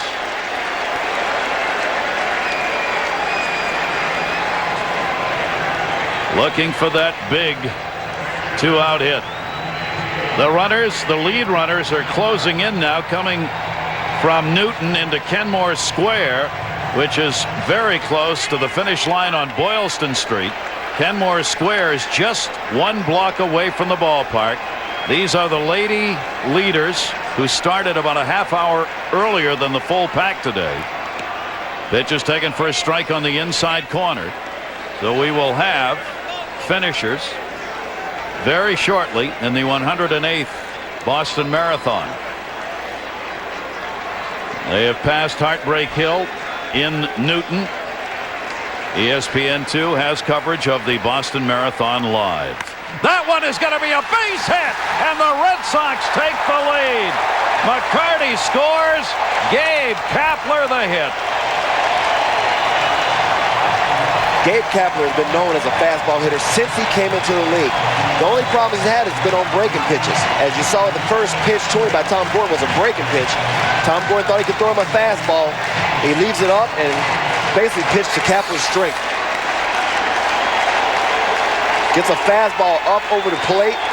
And as I said before, Kapler came into the league as a fastball hitter. One of the reasons why he hasn't become an everyday player is his inability to hit breaking pitches. A big 2-out hit, and the Red Sox do take advantage of that fly ball lost in left field by Matsui to score the go-ahead run. It is 5-4, their 13th hit of the game. Kapler the RBI.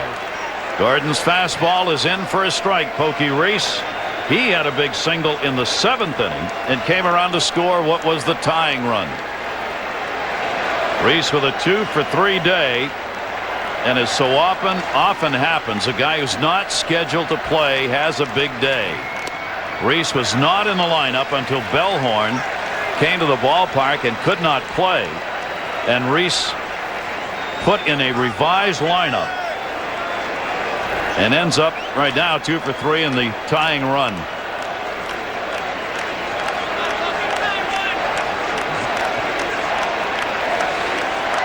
Swung on and missed. He had a double clutch on that one as Gordon took a little off it.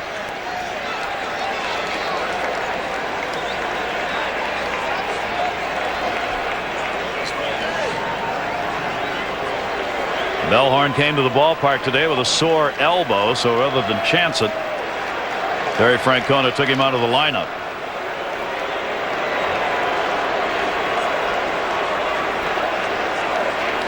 One ball, 2-strike count. You see Matsui, you could tell he was in trouble on this play and tried to recover to get it. Fans chanting "Pokey, Pokey" with Reese at the plate. Kapler drawing the attention of Gordon. The closer, he folks up in the bullpen for the Red Sox, who've got the lead. Swung on and missed. Gordon gets the out, but the Red Sox get the run. They do it on a couple of hits. We go to the 9th inning. The Red Sox a chance to win it. Jeter, Williams, and Rodriguez. That's the runner you see leading. She is from Kenya. She is very close to the finish line now. She is going to be the women's winner. As nobody close. Full coverage on ESPN2 down Boylston Street to the Prudential Building where the finish line is. As the Boston Marathon, the speedsters of that race close in on the finish line. Can you imagine running like that for 26? You imagine running like that for 6 feet? I told you. Unbelievable. It would take me 26 days to complete the Boston Marathon. Wow. We are underway in the ninth. Keith Falk is up here trying to finish it off. He is the new closer for the Boston Red Sox. Derek Jeter is at the plate. You're watching the Boston Marathon. Downtown Boston, only blocks away from Fenway Park, where the Red Sox have a chance to win this one. They are up 5-4, and they would take this series 3-1. And there's a fire outside the ballpark. I bring this up because you may see some smoke on the right-hand side to add to this day. And looks like it's serious because we can see the flames now in a building over here outside of Fenway Park. 1 ball, 1 strike count. Jeter takes it outside for a ball, and she has won it. There's your first finisher of the 108th Boston Marathon. Congratulations. And now some 20,000 runners will be coming in behind her to finish out the race. Derek Jeter, hit by a pitch, has reached on an error twice and grounded out. Falk's pitch outside. Jeter's 4 for 11 lifetime off Falk.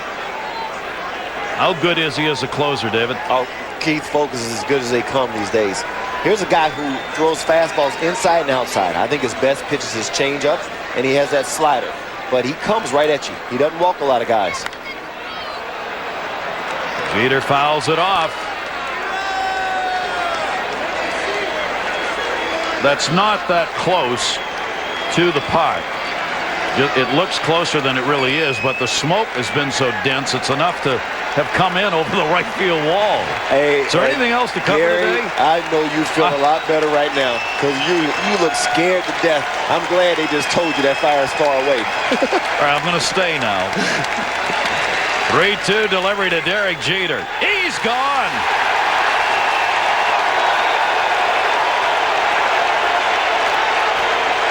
And didn't like it.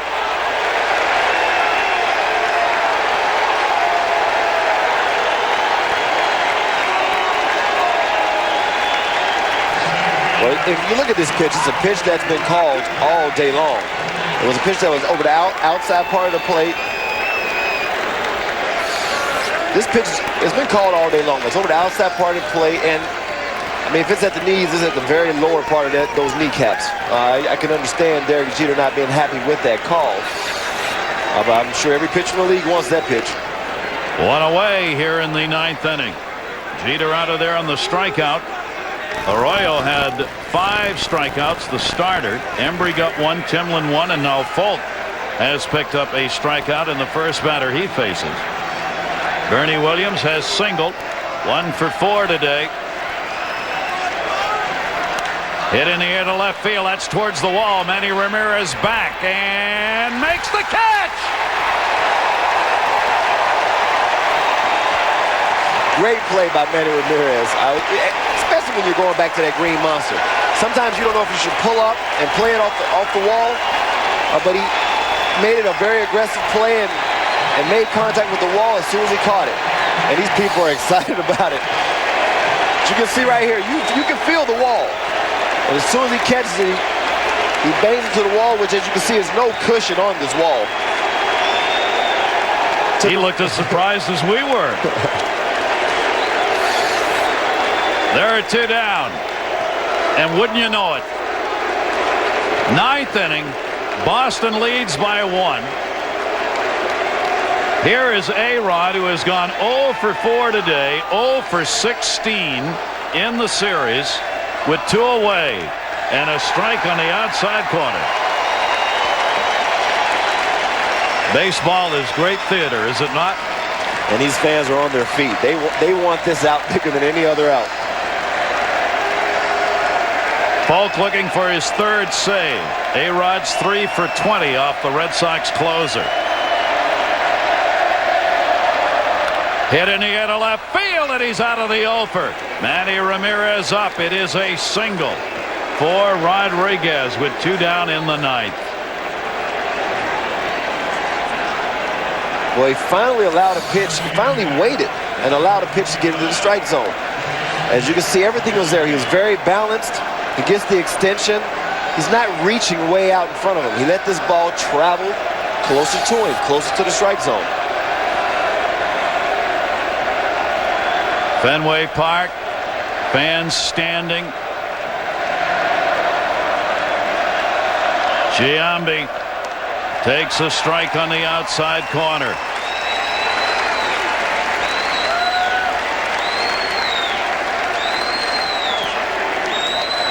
Ten hits on the board for the Yankees.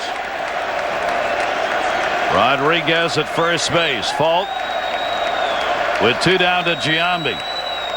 Inside to him for a ball. Giambi's 3 for 14, 2 home runs lifetime off Fault. And also with the speed of A-Rod, any ball that's hitting the gap, he's got a great chance of scoring and tying this ball game. It has the flavor of postseason play in this ballpark right now. Inside corner strike.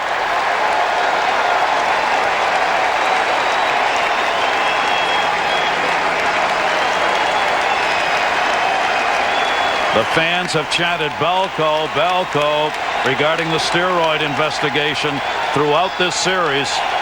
When Giambi has come to the plate, they're doing it again here.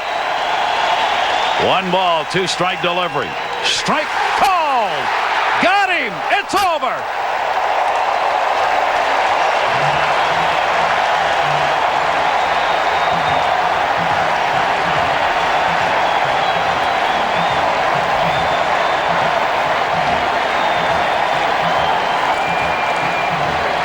In the first series of the year, the Yankees-Red Sox, a 3-1 series win. Timlin will get the win. Falk will get the save. 5-4 Boston. And if you look at this pitch, he goes right back inside. Right on the inside corner, right at the knees, a tough pitch. Did a great job of setting up this pitch. But this is what Keith Falk will do for this ball club all season long. He was outstanding last year with Oakland. He came over this year just for cases like this, for games like this, to be a big game closer, and that's what he is. Game-winning RBI. Gabe Kapler gets it in the 8th inning. Veritek had a big home run in the ball game. 5-13-3. Boston wins it, with Gordon taking the loss.